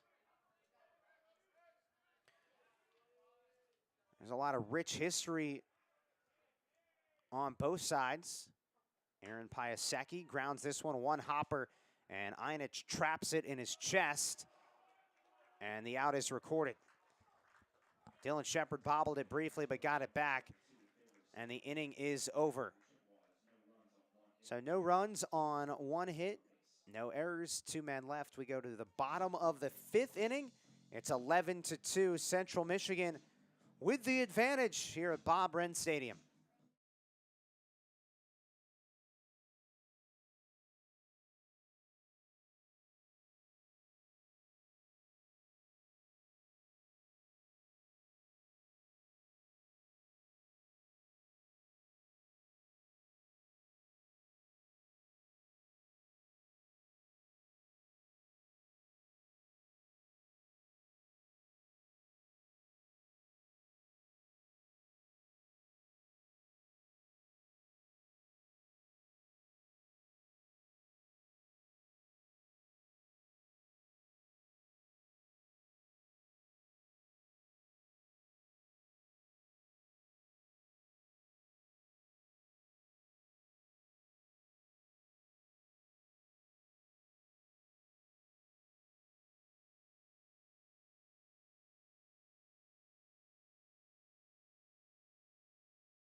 Bottom of the 5th inning we go here at Bob Wren Stadium, and it is Central Michigan with an 11-2 advantage. Ohio jumped out to a 2-0 lead, and then Central Michigan in the 3rd inning erupted. A volcano erupted here at Bob Wren Stadium to the tune of 11 runs in the 3rd inning, and that is the difference right now. J.R. Nelson, sac bunt and a single. 70 pitches for Alejandro Espinoza on the mound for Central Michigan, and he has gotten out of 2 jams the last 2 innings. Stranded the bases loaded in the 3rd. Then in the 4th inning, 1st and 2nd, 1 out. He picked off Dylan Shepard at 2nd and then proceeded to get out of the inning. So right now, an 11-2 advantage, but J.R. Nelson has the advantage right now at the plate. 3 balls and no strikes. And that is ball 4. 4 straight balls. And that is the 2nd walk from Alejandro Espinoza. And here comes Trey Cassidy.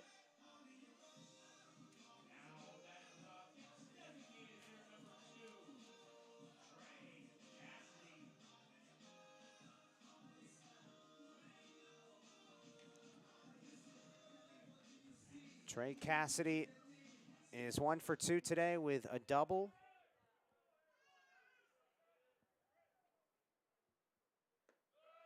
That is outside, ball 1.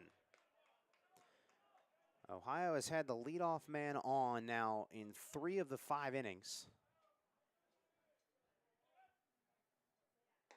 They're getting out hit 10-7 right now, but that scoreboard is lopsided in the run department, 11-2. 2 balls and no strikes.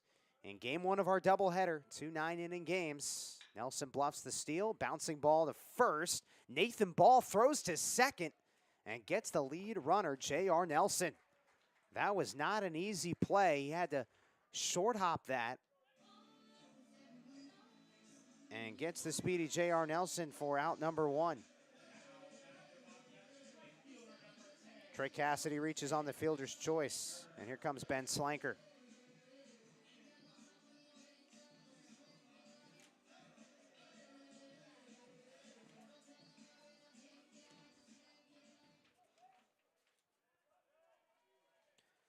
Ben Slanker, 0 for 1 with a walk, and now sends this ball to the moon. A skyscraper from Ben Slanker. 2 down.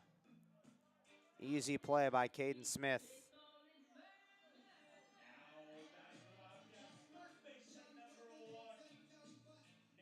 Nick Dolan, 3rd plate appearance of the game. 1 for 2 with a single and a run scored. 129 career starts for Nick Dolan, all at Ohio, and he shoots this one into right field. 2 for 3 today for Nick Dolan, and he's got that 9-game hitting streak.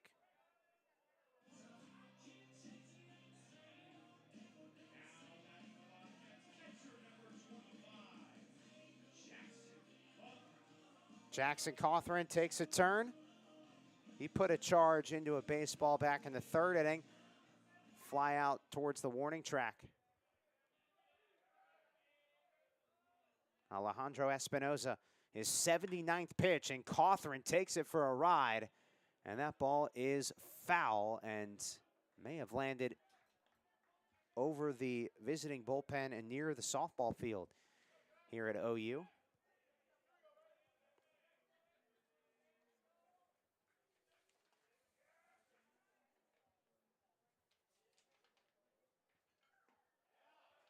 Quickly, 0-2. Jackson Cawthron transferred from Motlow State Junior College, 2 seasons there. This is his 2nd season at Ohio. The 0-2 coming from Espinoza, and he paints it just outside the picture frame. 1-2.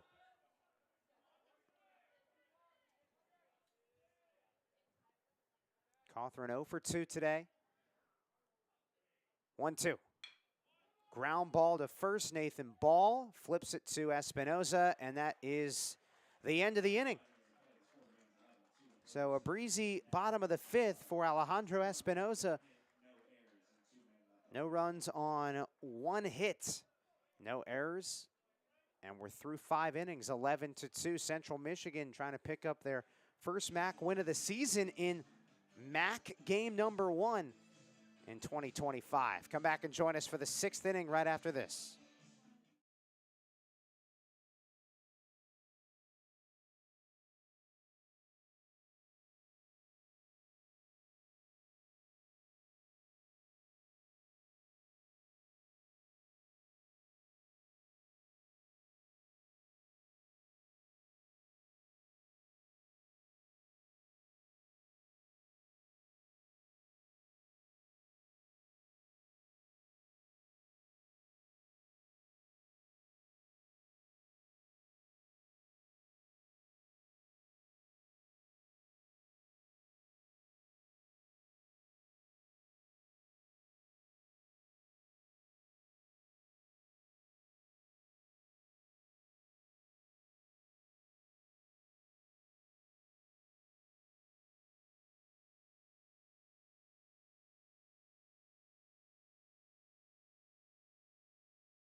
Jake Catello leads things off here in the top of the 6th inning for Central Michigan.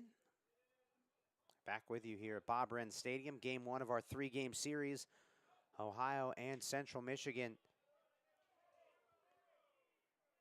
2 teams that are picked towards the bottom of the league in the Mid-American Conference. Central Michigan picked 9th in the preseason poll, and Ohio picked 8th. Looking across the Mid-American Conference, as this is grounded to 3rd, Nick Dolan gobbles it up, and that is out number 1. Catello retired, Nathan Ball coming to the plate. Right now in the MAC, with 1 weekend of MACtion underway, Ball State is 12-5 overall. They're 3-0 in Mid-American Conference play. Bowling Green, 10-5. They, of course, beat Ohio 3 times, so they're 3-0 to start conference play. And then the other undefeated team in the MAC in conference play is Eastern Michigan. They're off to a 3-0 start.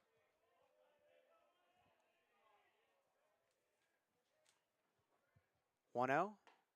Inside 2-0 to Nathan Ball. Now, last year, it was interesting how everything unfolded in the Mid-American Conference.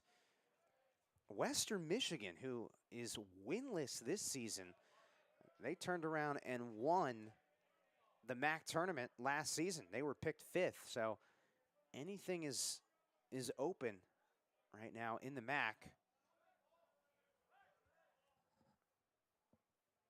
2-1, 2-2.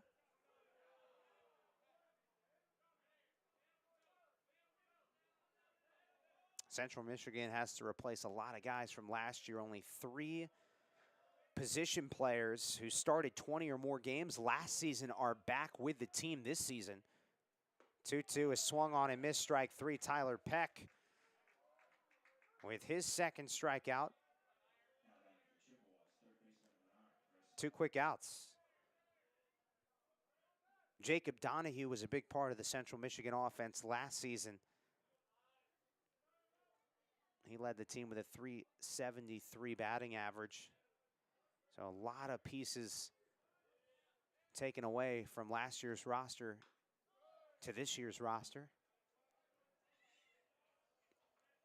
And a little bit for Ohio, too. You think about 2 big-time bats in Ohio's lineup. A.J. Roush transferred to Michigan, and Gideon Antle transferred to Division II North Greenville, a powerhouse at the D2 level.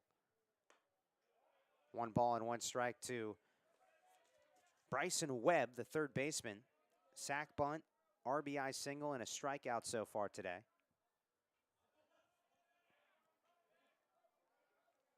One ball and 1 strike, Tyler Peck. He's thrown 61 pitches in this relief appearance. He's done a great job. Blake Gasky only lasted 2 2/3 innings, got bounced rather quickly, allowing 9 earned runs. And Peck has done a good job settling things down for the most part. 1 ball and 2 strikes to Bryson Webb. Ground ball poked to J.R. Nelson, and it's a 1-2-3, top of the 6th inning. First 1-2-3 frame for the Bobcats defensively since the first inning, so that's a good sign as we head to the bottom of the 6th. Ohio trails Central Michigan 11-2, second weekend of action. Come back and join us for the bottom of the 6th right after this.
Go time here in the bottom of the 6th inning for the Bobcats. Paulie Mancino, Dylan Shepard, and Brady Alexander, 7, 8, and 9 hitters due up in game 1 of our doubleheader. 2 9-inning games, but Ohio and Central Michigan here in the first game.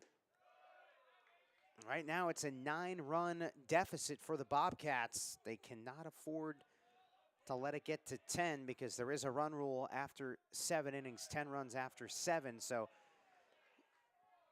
regardless of any of that, in terms of winning, they got to get to work. They got to find a way, and Paulie Mancino is the first person in charge of that. He flares this one into right center field, and that is out number one. 2 flyouts and a triple today for Paulie Mancino, and now here comes Dylan Shepard.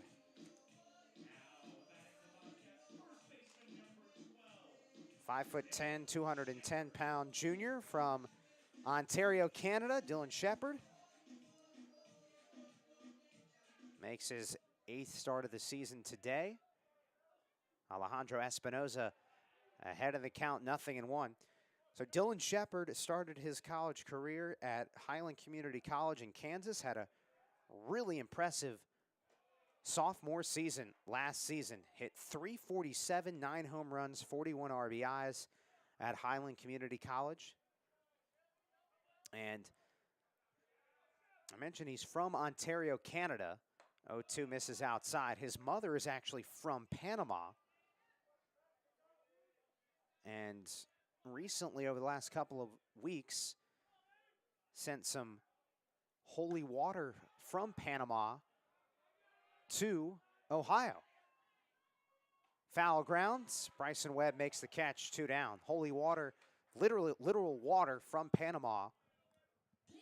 And baseball is a very superstitious sport, so Dylan Shepard blessed the bats with some water from Panama, and it worked. It worked earlier this season.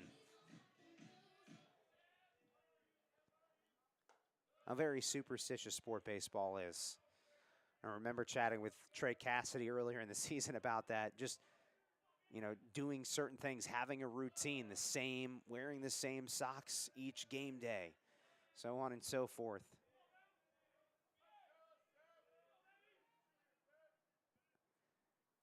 Here is Brady Alexander, 1 for 2.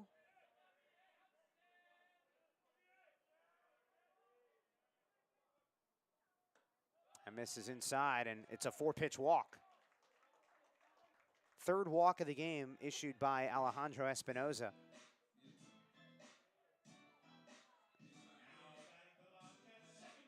Alejandro Espinoza, his first season at Central Michigan, and he is turning in a really impressive outing. 5 2/3 innings right now for the senior from Lake Forest, California. Matt Einich, the leadoff hitter for Ohio, 1 for 3. 1 ball and 1 strike.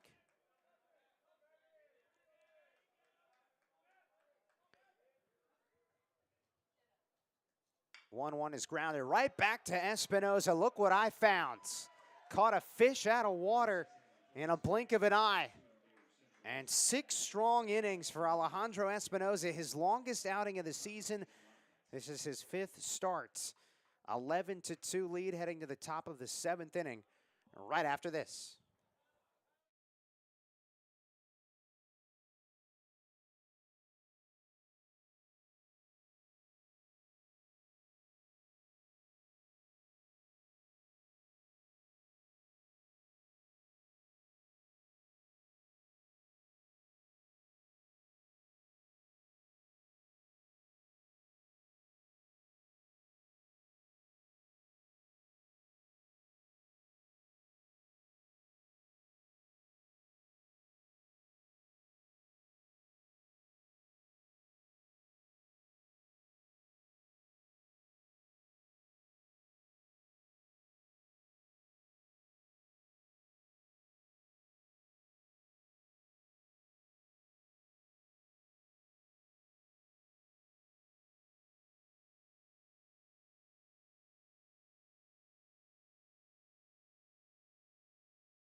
Top of the 7th inning we go. Spencer Verberg leads things off. 8, 9, and 1 hitters due up for the Chippewas. Tyler Peck remains out on the mound for Ohio. Extended relief after Blake Gasky only gave the Bobcats 2 2/3 innings. He's done a really nice job. Tyler Peck, senior from Oak Creek. Popped up, shallow right center field. Matt Einich calling everyone off. And that is out number 1. Tyler Peck has retired 6 in a row.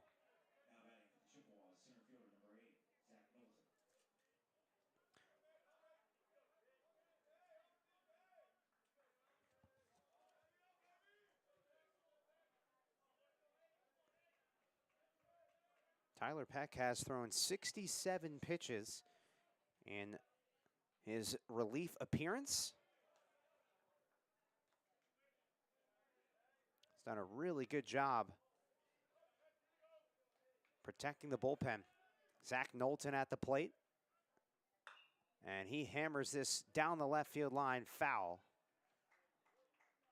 1 ball and 1 strike. Checking on some other scores in the Mid-American Conference right now. I mentioned earlier how Ball State is 3-0 in MAC play. Foul ball, right side. We'll do it again. Ball State looking to get to 4-0 in MAC play, and they right now look like they're headed that way. 6-1 lead over Toledo in the 6th inning.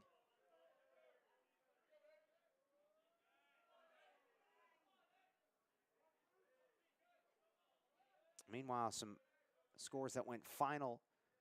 Bowling Green beat Akron. Here's a fly ball into left. And the catch made by Brady Alexander. 2 quick outs.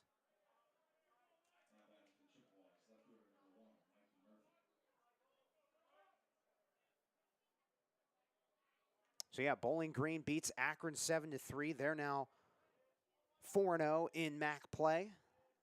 Miami takes down Northern Illinois. The Red Hawks move to 3-1 in conference play. And Eastern Michigan remains perfect in MAC play. They are 4-0 after a 10-8 win over the defending MAC tournament champions, Western Michigan.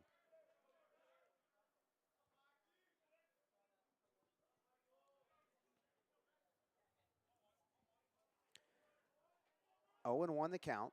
2 outs. Here's the pitch. And that's stapled just off the plate. 1 ball and 1 strike.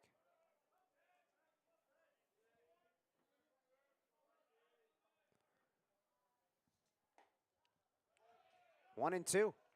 Good placement from Tyler Peck. 11 runs for Central Michigan, all coming in the 3rd inning. They've got this 9-run advantage, 2-2. The count. Mikey Murphy, left fielder. Homered in his first career at-bat last season as a pinch hitter. I talked earlier about how Brady Alexander, Ohio's left fielder, homered in his first at-bat on the very first pitch he ever saw in live game action in college baseball. Those are some splendid moments. Mikey Murphy, speaking of splendid moments, they've been very splendid every single time. His moments have been very splendid every single time he's played Ohio, it feels like. Mikey he went 5 for 12 last season against Ohio with a home run and 8 RBIs. Here today, he's 3 for 3 with 3 singles and a walk, and now gets hit on a full count.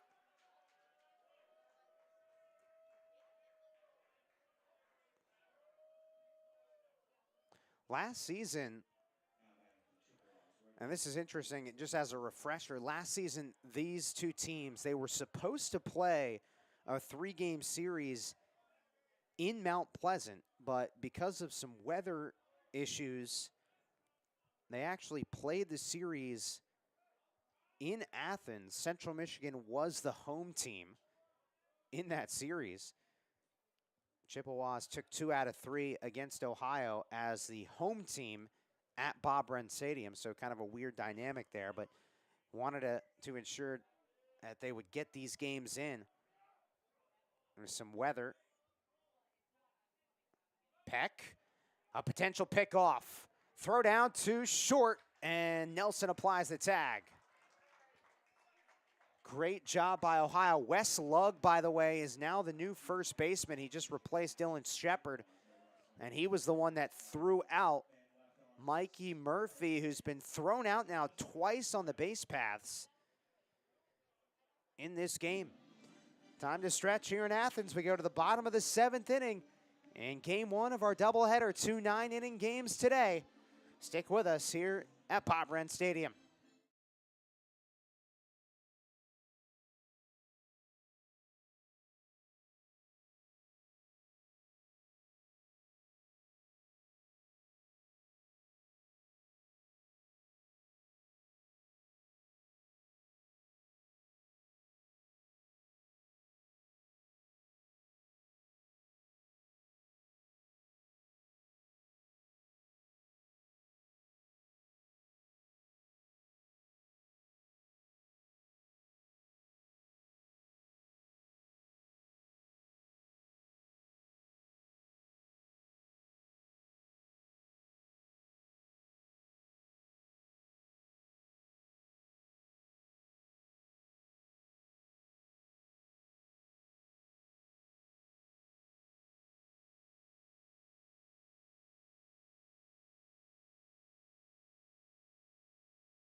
Bottom of the 7th inning, and it is showtime for J.R. Nelson, the shortstop from Vernon Hills, Illinois.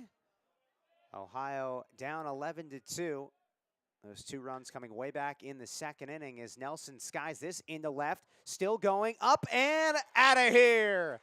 J.R. Nelson, solo home run. And Ohio finally back in the scoring column. An 8-run deficit now.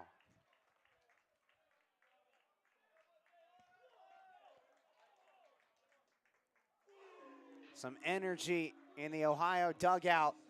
J.R. Nelson with his 3rd home run of the season. Just kind of reached at it and used his strength, muscled it out of here. Alejandro Espinoza still out there on the mound for Central Michigan. He has thrown 97 pitches. This is his longest outing of the season in start number 5.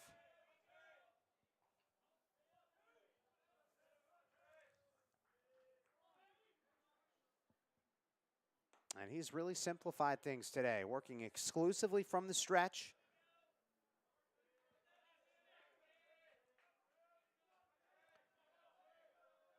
Trey Cassidy lifts this one foul, left side.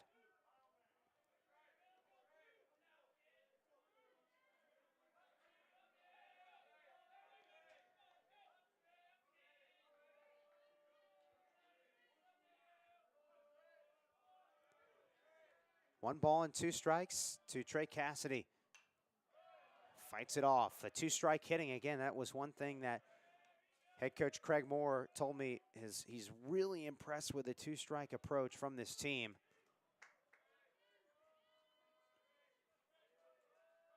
One, 2. Popped up, shallow left. And Mikey Murphy is there for out number 1.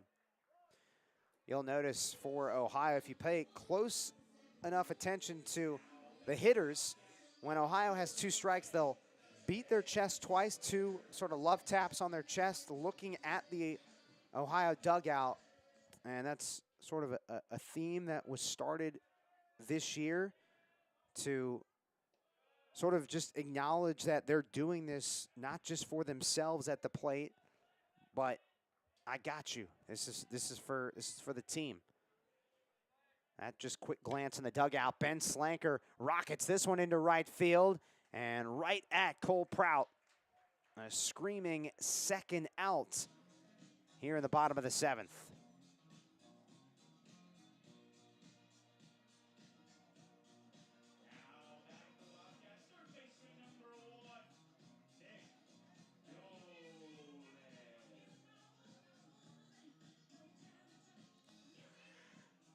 Nick Dolan,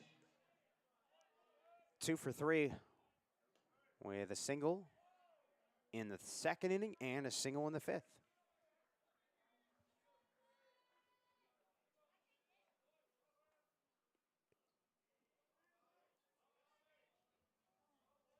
The 1-0.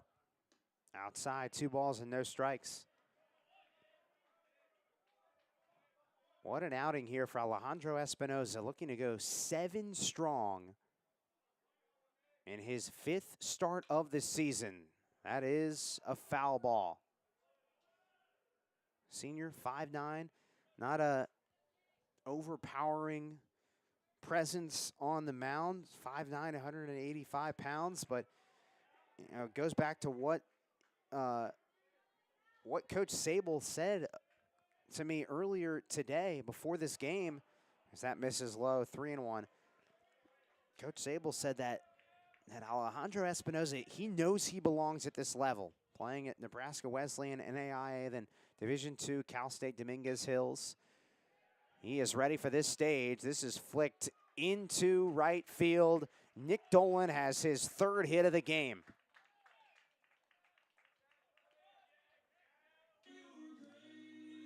And Alejandro Espinoza coming all the way from Lake Forest, California. So, you know, I asked Coach Sable, how the heck did you find Alejandro Espinoza? He was at Nebraska Wesleyan, Cal State Dominguez Hills, not anywhere near Mount Pleasant. And, well, Alejandro Espinoza actually pitched in the Northwoods League, a league that I told you about earlier, if you're familiar with summer baseball in the Wisconsin, Michigan, Minnesota, Illinois area. And coaching staff saw him in the Northwoods League, and that's how Espinoza got on the radar. And here he is in his 1st season with the Chippewas. Quick mound visit here. With 2 outs, Espinoza has 109 pitches in this game. Trying to get through the 7th.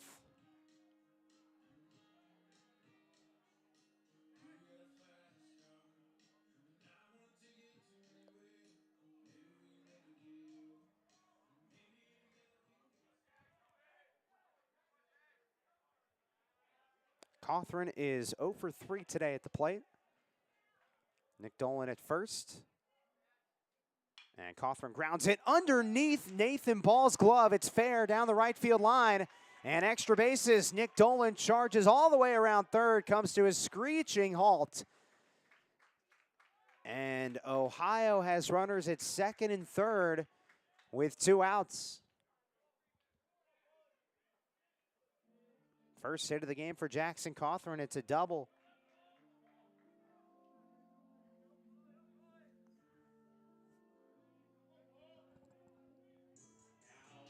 One step at a time here. Bobcats trying to claw their way back, down by 8. Paulie Mancino. And that kicks away from the catcher, Verberg. Here comes Dolan, slides in safely on the wild pitch. It is 11-4.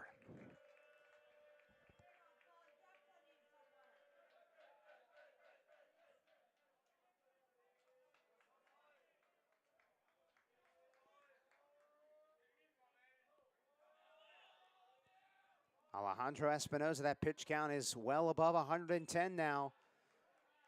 Trying to find a way to get through this 7th inning. There's activity in the Central Michigan bullpen.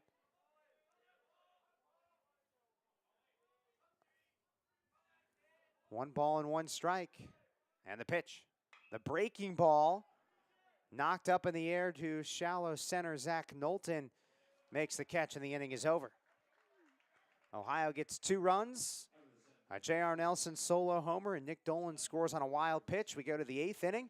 11-4, Ohio trails Central Michigan here in our series opener. Game 1 of 3 this weekend and game 1 of our doubleheader today.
New pitcher for the Bobcats here in the top of the 8th inning. The 6'4" left-hander freshman from Hinckley, Ohio. It's Hunter Winston.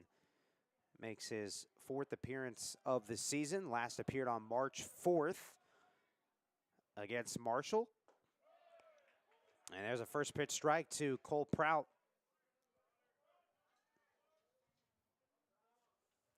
Central Michigan coming off a 12-11 thrilling win at Marshall on Wednesday. They played 2 games at Marshall, Tuesday and Wednesday, and then came straight to Athens. Quickly 0-2. So Tyler Peck, his day is done, but did a really good job in extended relief. 4 1/3 innings, 2 hits, 2 earned runs, 1 walk, 2 strikeouts, 79 pitches, I should say. And now it's the freshman Hunter Winston.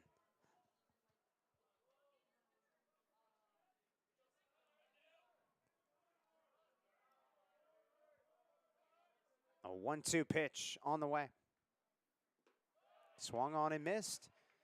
Drop third strike. Cawthron throws to Wes Lugg at first. And that is out number 1. So Wes Lugg, again, he's replacing Dylan Shepard at first base. Came on a couple of innings ago. That's the only defensive change for the Bobcats right now.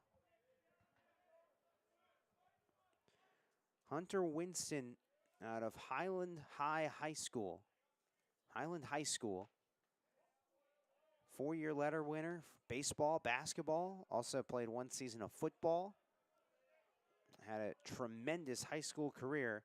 Team captain and a second-team All-State selection in 2024, his senior year. He's got a career 1.32 ERA at the high school level. 2-0.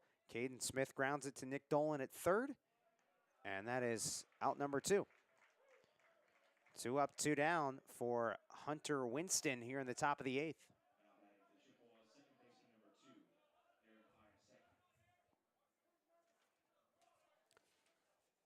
Now here comes Aaron Piasecki. First season at Central Michigan. Started out at Kellogg Community College in Michigan, a junior college. Actually, Piasecki, he was a junior college All-American last season. 481 batting average, 65 RBIs, 24 stolen bases. This guy was a showstopper a season ago at Kellogg Community College. Coach Sable told me that he actually recruited Aaron out of high school, and he was the head coach at Northwood University, Division II in the state of Michigan. Coach Sable was the head coach there from 2018 to 2023 and tried to get Piasecki, gets him now that he's at Central Michigan, and Piasecki shoots this one into left field. Second hit of the game for Aaron Piasecki.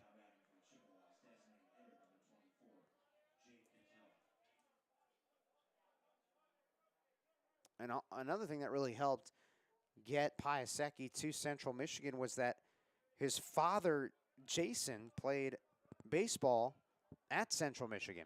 Started out as a junior college player as well, Grand Rapids Community College, and then ended up graduating from Central Michigan. So there's that connection there. Here's a line drive ripped into left field. Jake Catella, first hit of the game, third time he's reached base. And with 2 outs, back-to-back singles for the Chippewas.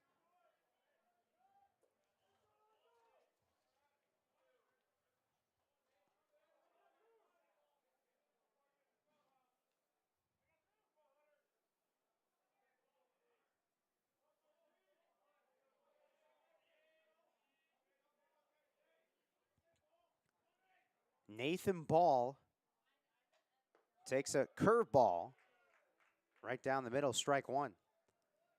Nathan Ball, 2-run triple back in the third inning. That was part of a crazy, wacky 11-run third inning by the Chippewas. Now here's Jake Sable having a quick word with home plate umpire Bob Howard. Jake Sable in his second season as the head coach of Central Michigan. Again, spent some time as a D2 head coach at Northwood University, 2018 to 2023. In fact, his last season there, the team went 42-19, regular season and tournament champions. Cole Kwiatkowski will pinch run for Central Michigan at first base.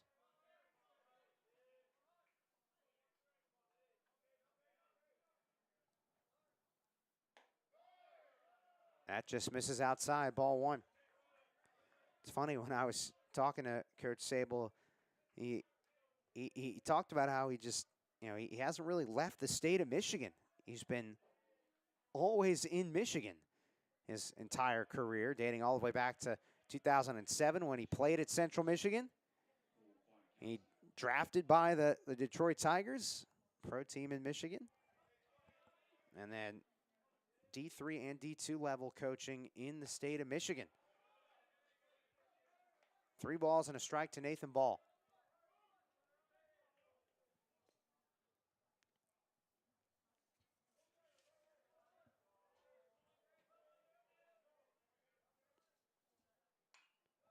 Full count.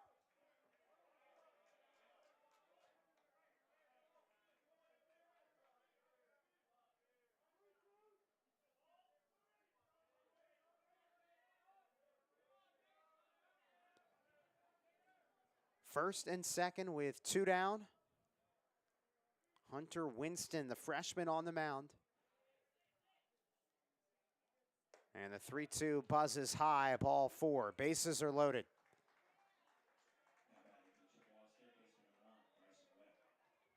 And that'll bring up Bryson Webb, the third baseman, redshirt sophomore from the state of Wisconsin.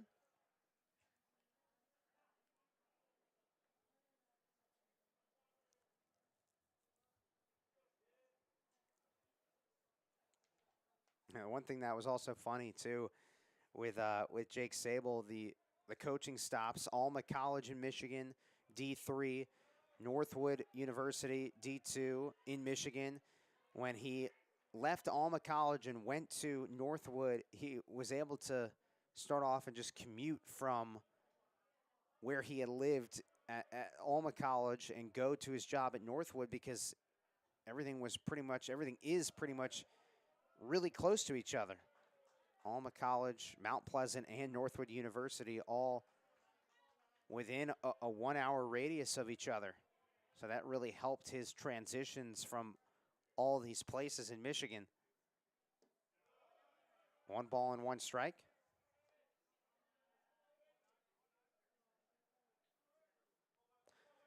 Game 2 of this series will begin approximately 30 to 40 minutes after the conclusion of Game 1. That misses high, ball 2, 2 balls and a strike.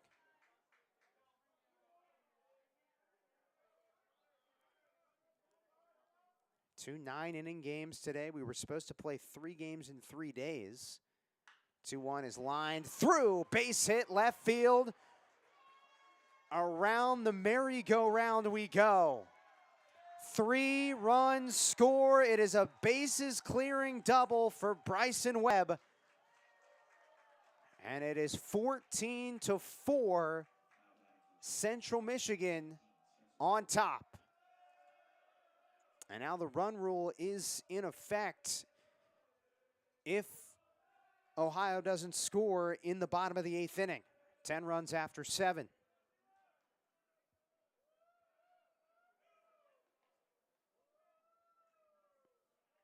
Tim Brown makes his way out to the mound.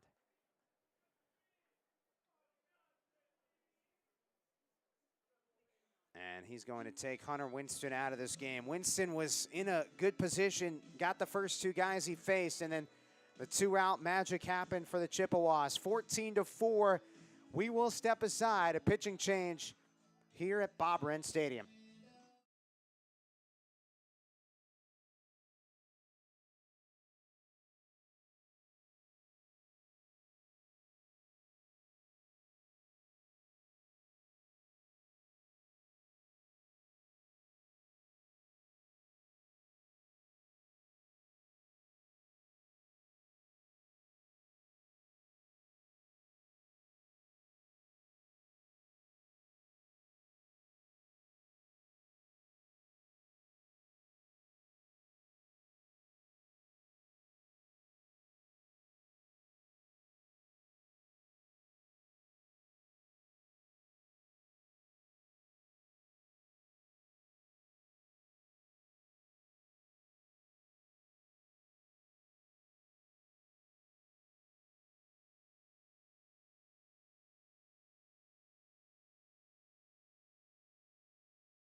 All right, we continue here in the top of the 8th inning. The new pitcher for the Bobcats is Ethan Stewart out of Langsville, Ohio. 14-4 lead for Central Michigan here in the top of the 8th inning. Ethan Stewart making just his 2nd appearance of the season through just a 1/3 of an inning in his first outing. Here's a drag bunt, Spencer Verberg, a beautiful drag bunt. Nick Dolan makes a nice play, an even better play from Nick Dolan. And that ends the inning. So it is a 10-run lead for Central Michigan, which means Ohio has to get at least 1 run to extend this game. There is a 10-run rule after 7 innings in MAC games. We go to the bottom of the 8th inning right after this here in Athens.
All right, so here we go in the bottom of the 8th inning. Ohio down 10 runs. They are in a position where they have to score at least 1 run to extend this game. A 10-run rule after 7 innings.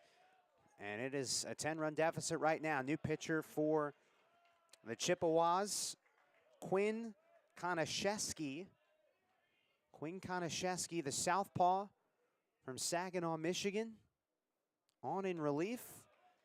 And it's quickly 2-0 to Wes Lugg, who came on as a defensive replacement a couple of innings ago. This is his first at-bat of the game. Quinn Konashevsky is making his 5th appearance of the season, only an inning and 2/3 of work. 5.40 ERA. Wes Lugg lines it into shallow center field and a base hit.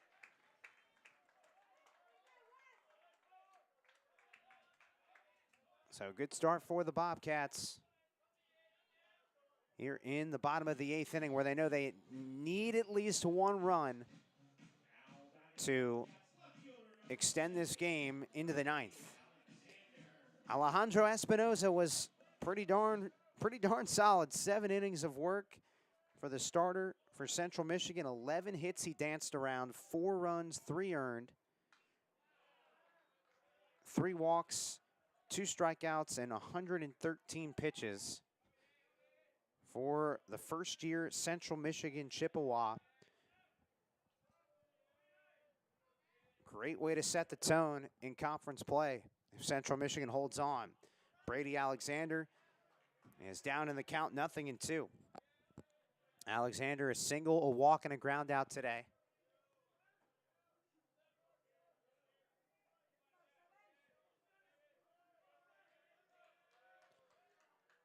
Quinn Konashevsky trying to end this game right here. Ground ball to the first baseman. Ball throws to second for 1, and that is it.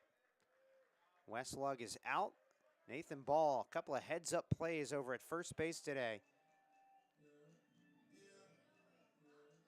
With 1 out, here's Matt Einich. So a deeper dive into Quinn Konashevsky. He is from Saginaw, Michigan. His second season with Central Michigan. Started his career at Pittsburgh in the ACC.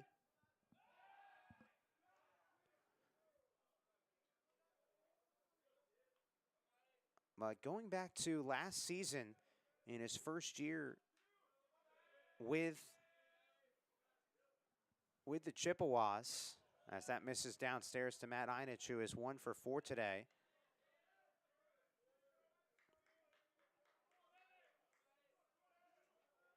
Quinn Konashevsky pitched against Ohio last season and through 3 innings only allowed 1 earned run.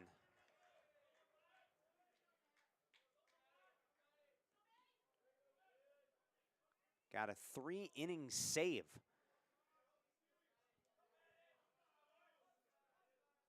Against Ohio last year. The 1-1 downstairs. Matt Einich extended his hit streak to 12 games. He's hit safely in every game he's played in this year. Hitting .488 coming into today. Unbelievable. Here's the 2-1. Slider misses down and away.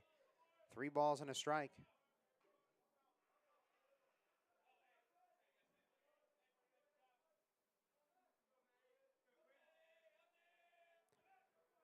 Three and 1 to Matt Einich, the freshman. Ground ball, foul, full count.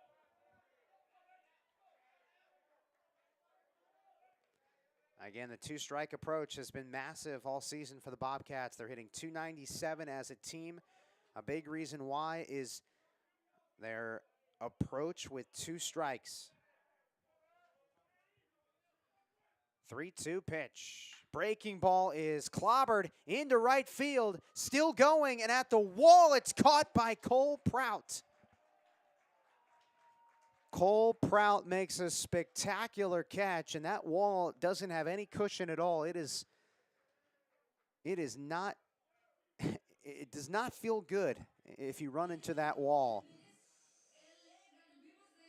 And Cole Prout makes the catch for out number 2.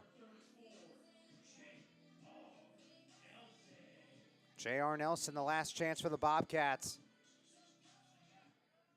Ohio down by 10 runs. There is a 10-run rule just implemented this year in the MAC. 10-run lead after 7 innings. The game is over. 0-1.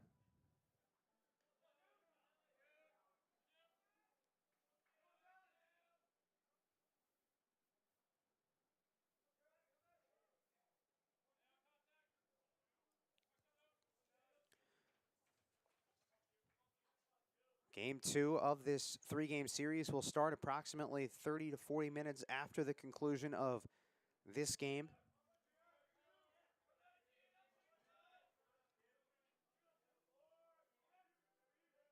The 0-1. And a nasty breaking ball.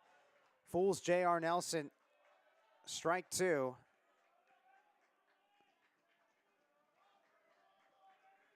Ohio down to its final out with this 10-run rule in effect after 7 innings. The 0-2. Outside, 1-2.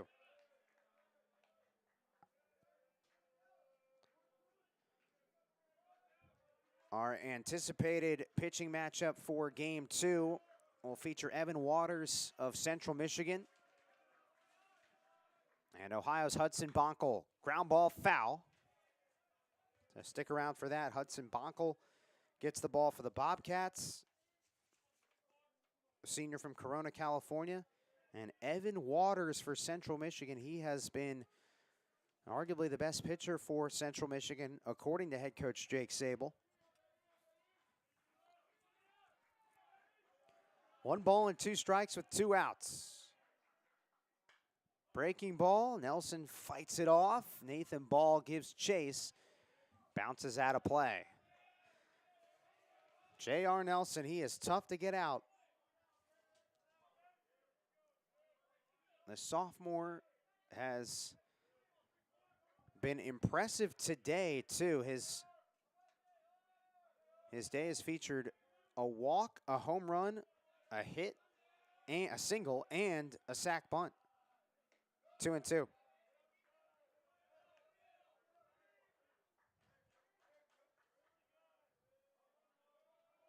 He's just an absolute worker, no matter who you talk to. I talked to JT Heenan at batting practice today, and he was like, he just works every single day. This is lifted into shallow left and drops. J.R. Nelson keeps the inning alive with his third hit of the game. That was one thing, speaking of work, that I found really cool from an Ohio standpoint is they got that hitting barn out there in right center field, and it's never open. Everybody is always using it. That's how much the Bobcats want to put the work in and day out, even when it's not an official practice. Trey Cassidy takes outside, ball 1.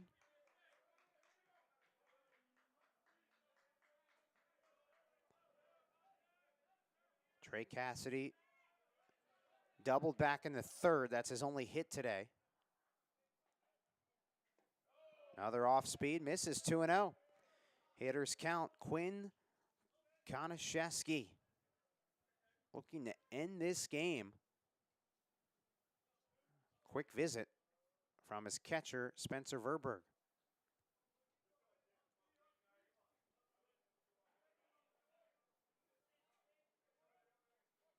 In this situation, it's just find a way to get on base. Don't need the big hit. Just find a way to get on with this 10-run deficit. Hits are even at 13 apiece. I mean, that's definitely worth bringing up.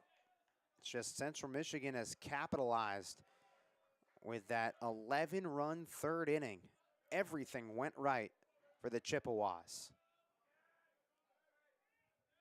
The 2-0. And there's the off speed that lands right down the middle for strike 1.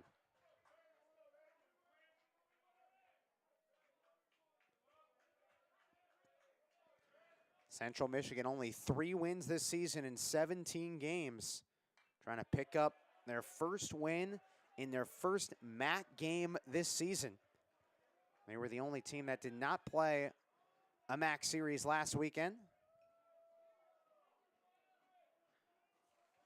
Their wins this year coming so far against Marshall, San Francisco, and Houston Christian.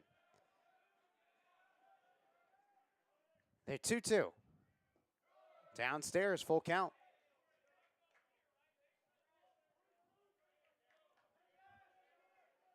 Ohio base runners going on the crack of the bat. With 2 outs here in the bottom of the 8th inning, the payoff pitch. Swing and a line drive, up and over top of the second baseman, a base hit. 1 run is in, and Ohio breaks the 10-run deficit, so we will go to the 9th officially. It is 14-5. Trey Cassidy delivers with an RBI single.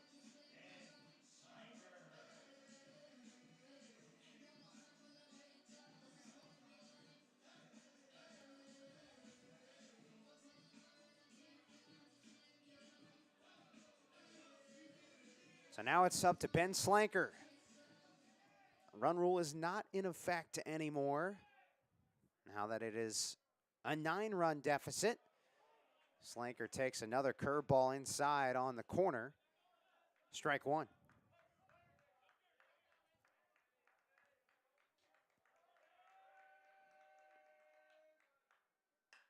Here's a line drive into left field and caught. So Slanker lines out, but the inning is over and the game continues. 14-5.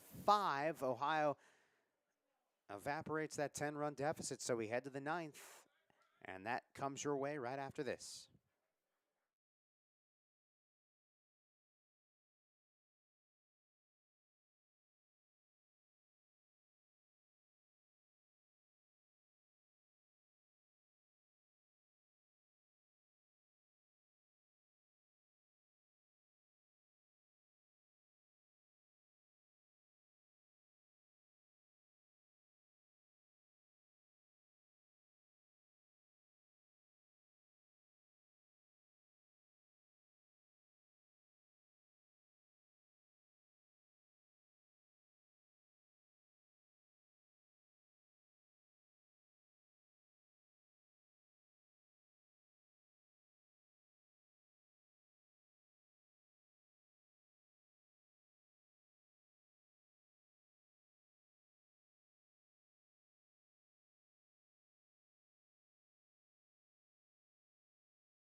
Top of the ninth inning here at Bob Wren Stadium.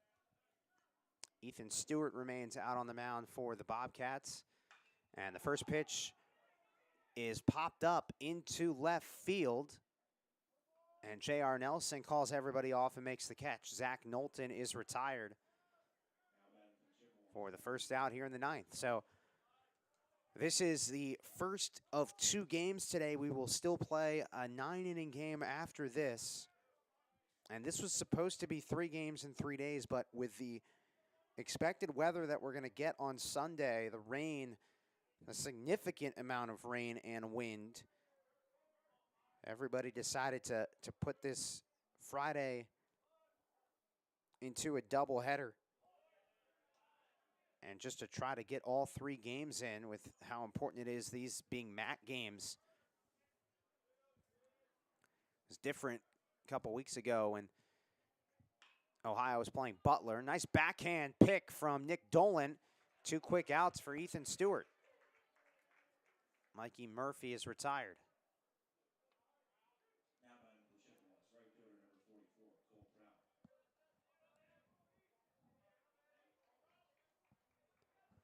Cole Prout, grand slam back in the 3rd inning. That's his only hit today, though. That backdoor pitch from Stewart misses, ball 1. Blake Gaskey started the game for the Bobcats, 2 2/3 innings, 9 earned runs. Came out rather quickly. Nice backhand, Matt Einich from his knees, and he throws to first in time.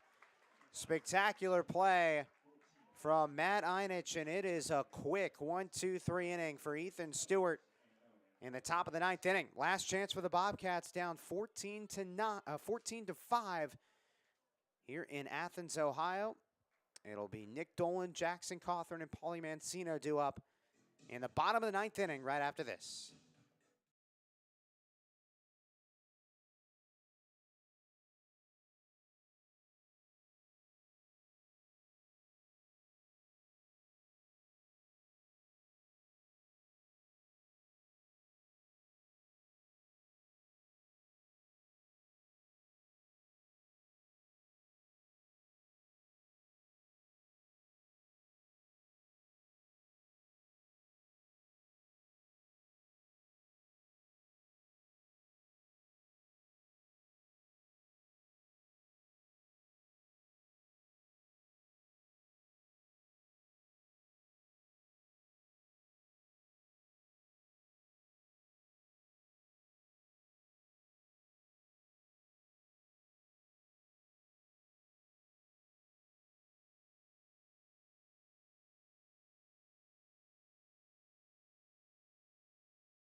Bottom of the 9th inning, Ohio trails Central Michigan 14-5 in game 1 of our 3-game series, with game 2 following the conclusion of this game, or doubleheader day, on this Friday, March 14th, Pi Day. 3.141592654. How many digits can you go after the 3.14? Pi Day.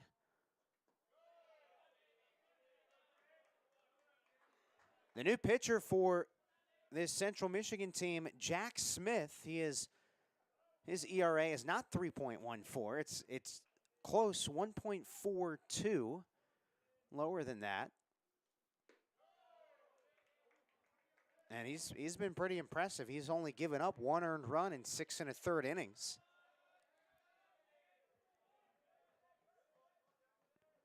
Nick Dolan leading things off for the Bobcats, a favorable 3-0 count. That's a 4-pitch walk. Jack Smith, the new pitcher here, is 6'3", 225 pounds from Huntington Beach, California. That's a big-time baseball area. Even dating or going back to as young as the Little League level, there's always a team, it feels like, that represents the state of California from the Huntington Beach area in Williamsport. Jack Smith transferring over from Golden West College, his first season at Central Michigan. And what do you know, Jack Smith, as a Little Leaguer, he was on a state championship team in Little League at the age of 10 years old. So again, that goes to show you he comes from an area where baseball is very, very popular. Jackson Cawthron, 0-2 with nobody out, runner at first here in the bottom of the 9th inning.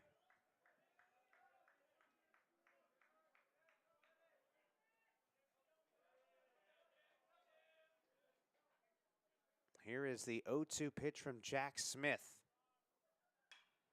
Fly ball, shallow left center field. Mikey Murphy makes the catch for out number 1.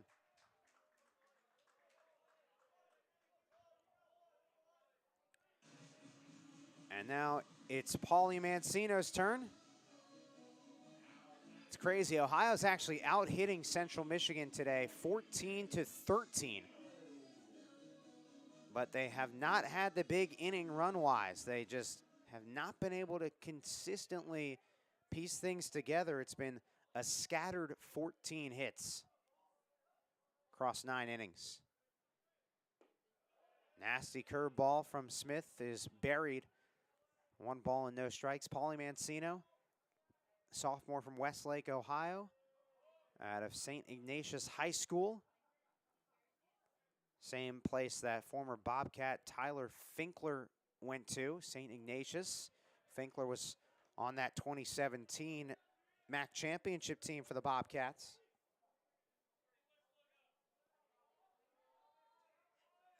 Two balls and no strikes to Mancino.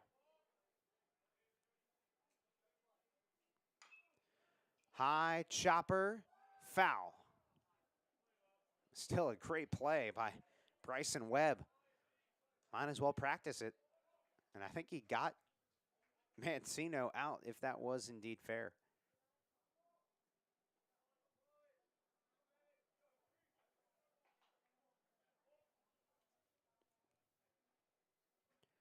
Two balls and 1 strike with 1 out here in the bottom of the 9th inning.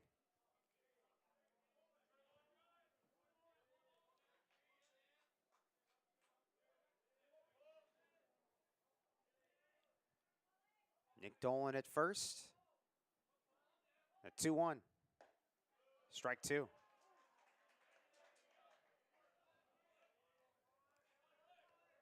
Last 4 games, Paulie Mancino has 7 hits in 15 at-bats, 5 RBIs. He has been dialed in, .333 average throughout the course of the season in 13 starts. And he stays alive.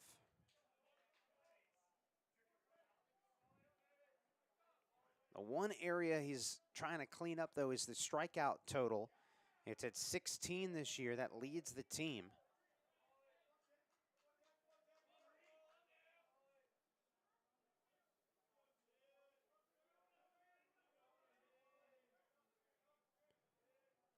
Two-two. Breaking ball is clocked up in the air to shallow right field. Long run, Cole Prout. He is there for the second out here in the bottom of the ninth.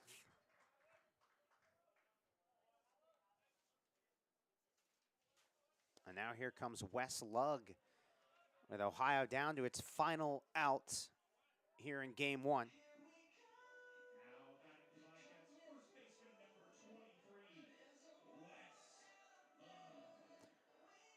Wes Lugg checked into the game midway through as a defensive replacement. His first at bat was in the 8th inning, and he singled. Ball one. Wes Lugg, the senior from Huntersville, North Carolina, out of Huff High School.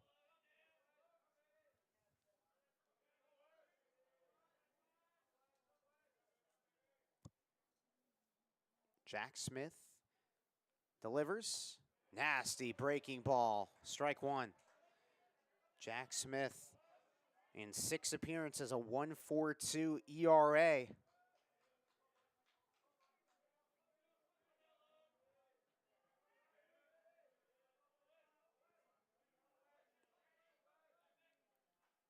One pitch.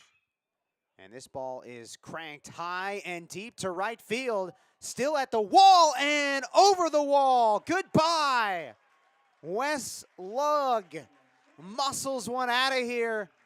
A 2-run blast. It's his first homer of the season. And the lead is 7 for Central Michigan. How about that? Just got enough to get up and over the right field fence or wall. Cole Prout ran out of room.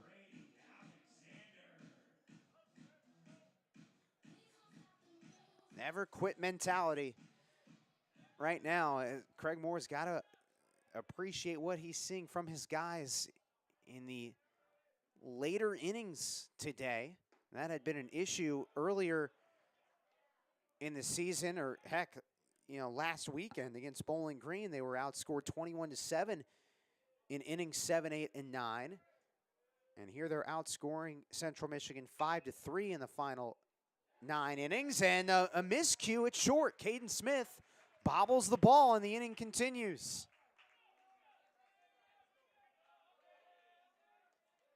Brady Alexander is safe. That is the first error on the Chippewas, and the inning is still alive. And now to the top of the order.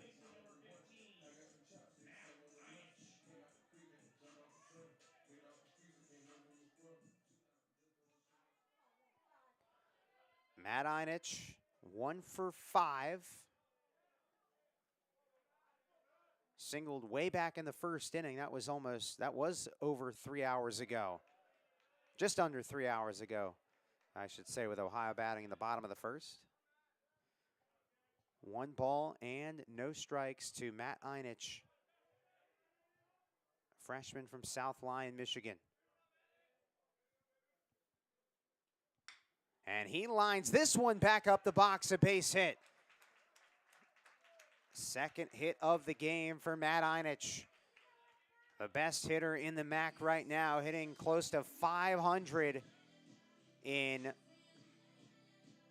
12 games. And Jake Sable has had enough of Jack Smith, potentially? Or is this just a quick visit?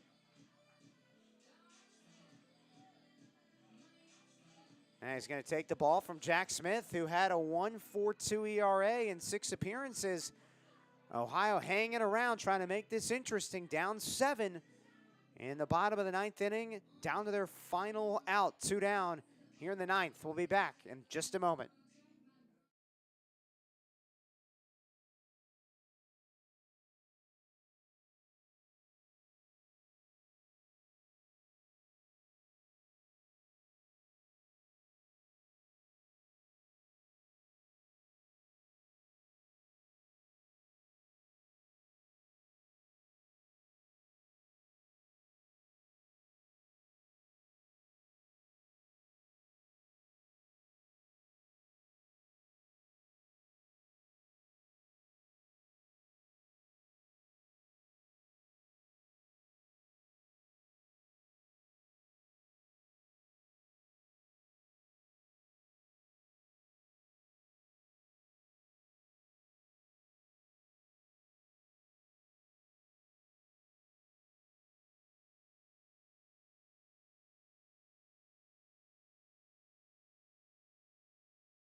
Bottom of the ninth inning, Ohio with 2 runs so far in this frame. And the Bobcats kicked out Jack Smith, who had a 1.42 ERA. Didn't even finish the inning. Jake Brown is the new pitcher, 6'3" right-hander from Rockford, Michigan. J.R. Nelson has had a very productive day. 2 singles, a home run, a walk, and a sac bunt.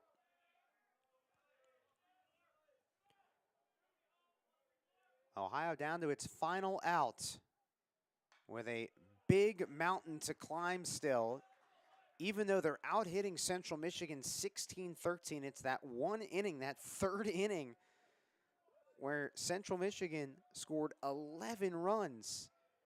And if you look at the scoreboard, it doesn't really make sense because you can't put 2 digits underneath 1 inning frame on the scoreboard. So it looks just like how the heck did Central Michigan get 14 runs that third inning? They scored 11 runs.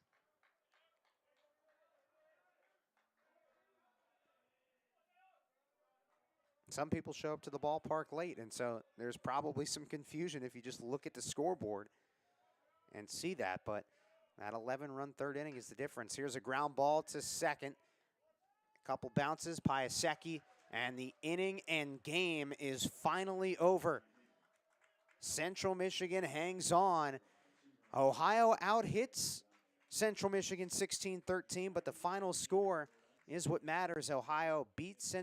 Central Michigan beats Ohio 14-7. That is the final score in Game 1, and Game 2 will start approximately 30 to 40 minutes from now. So we will talk to you then. And until then, thanks for watching Game 1 of our doubleheader between Ohio and Central Michigan.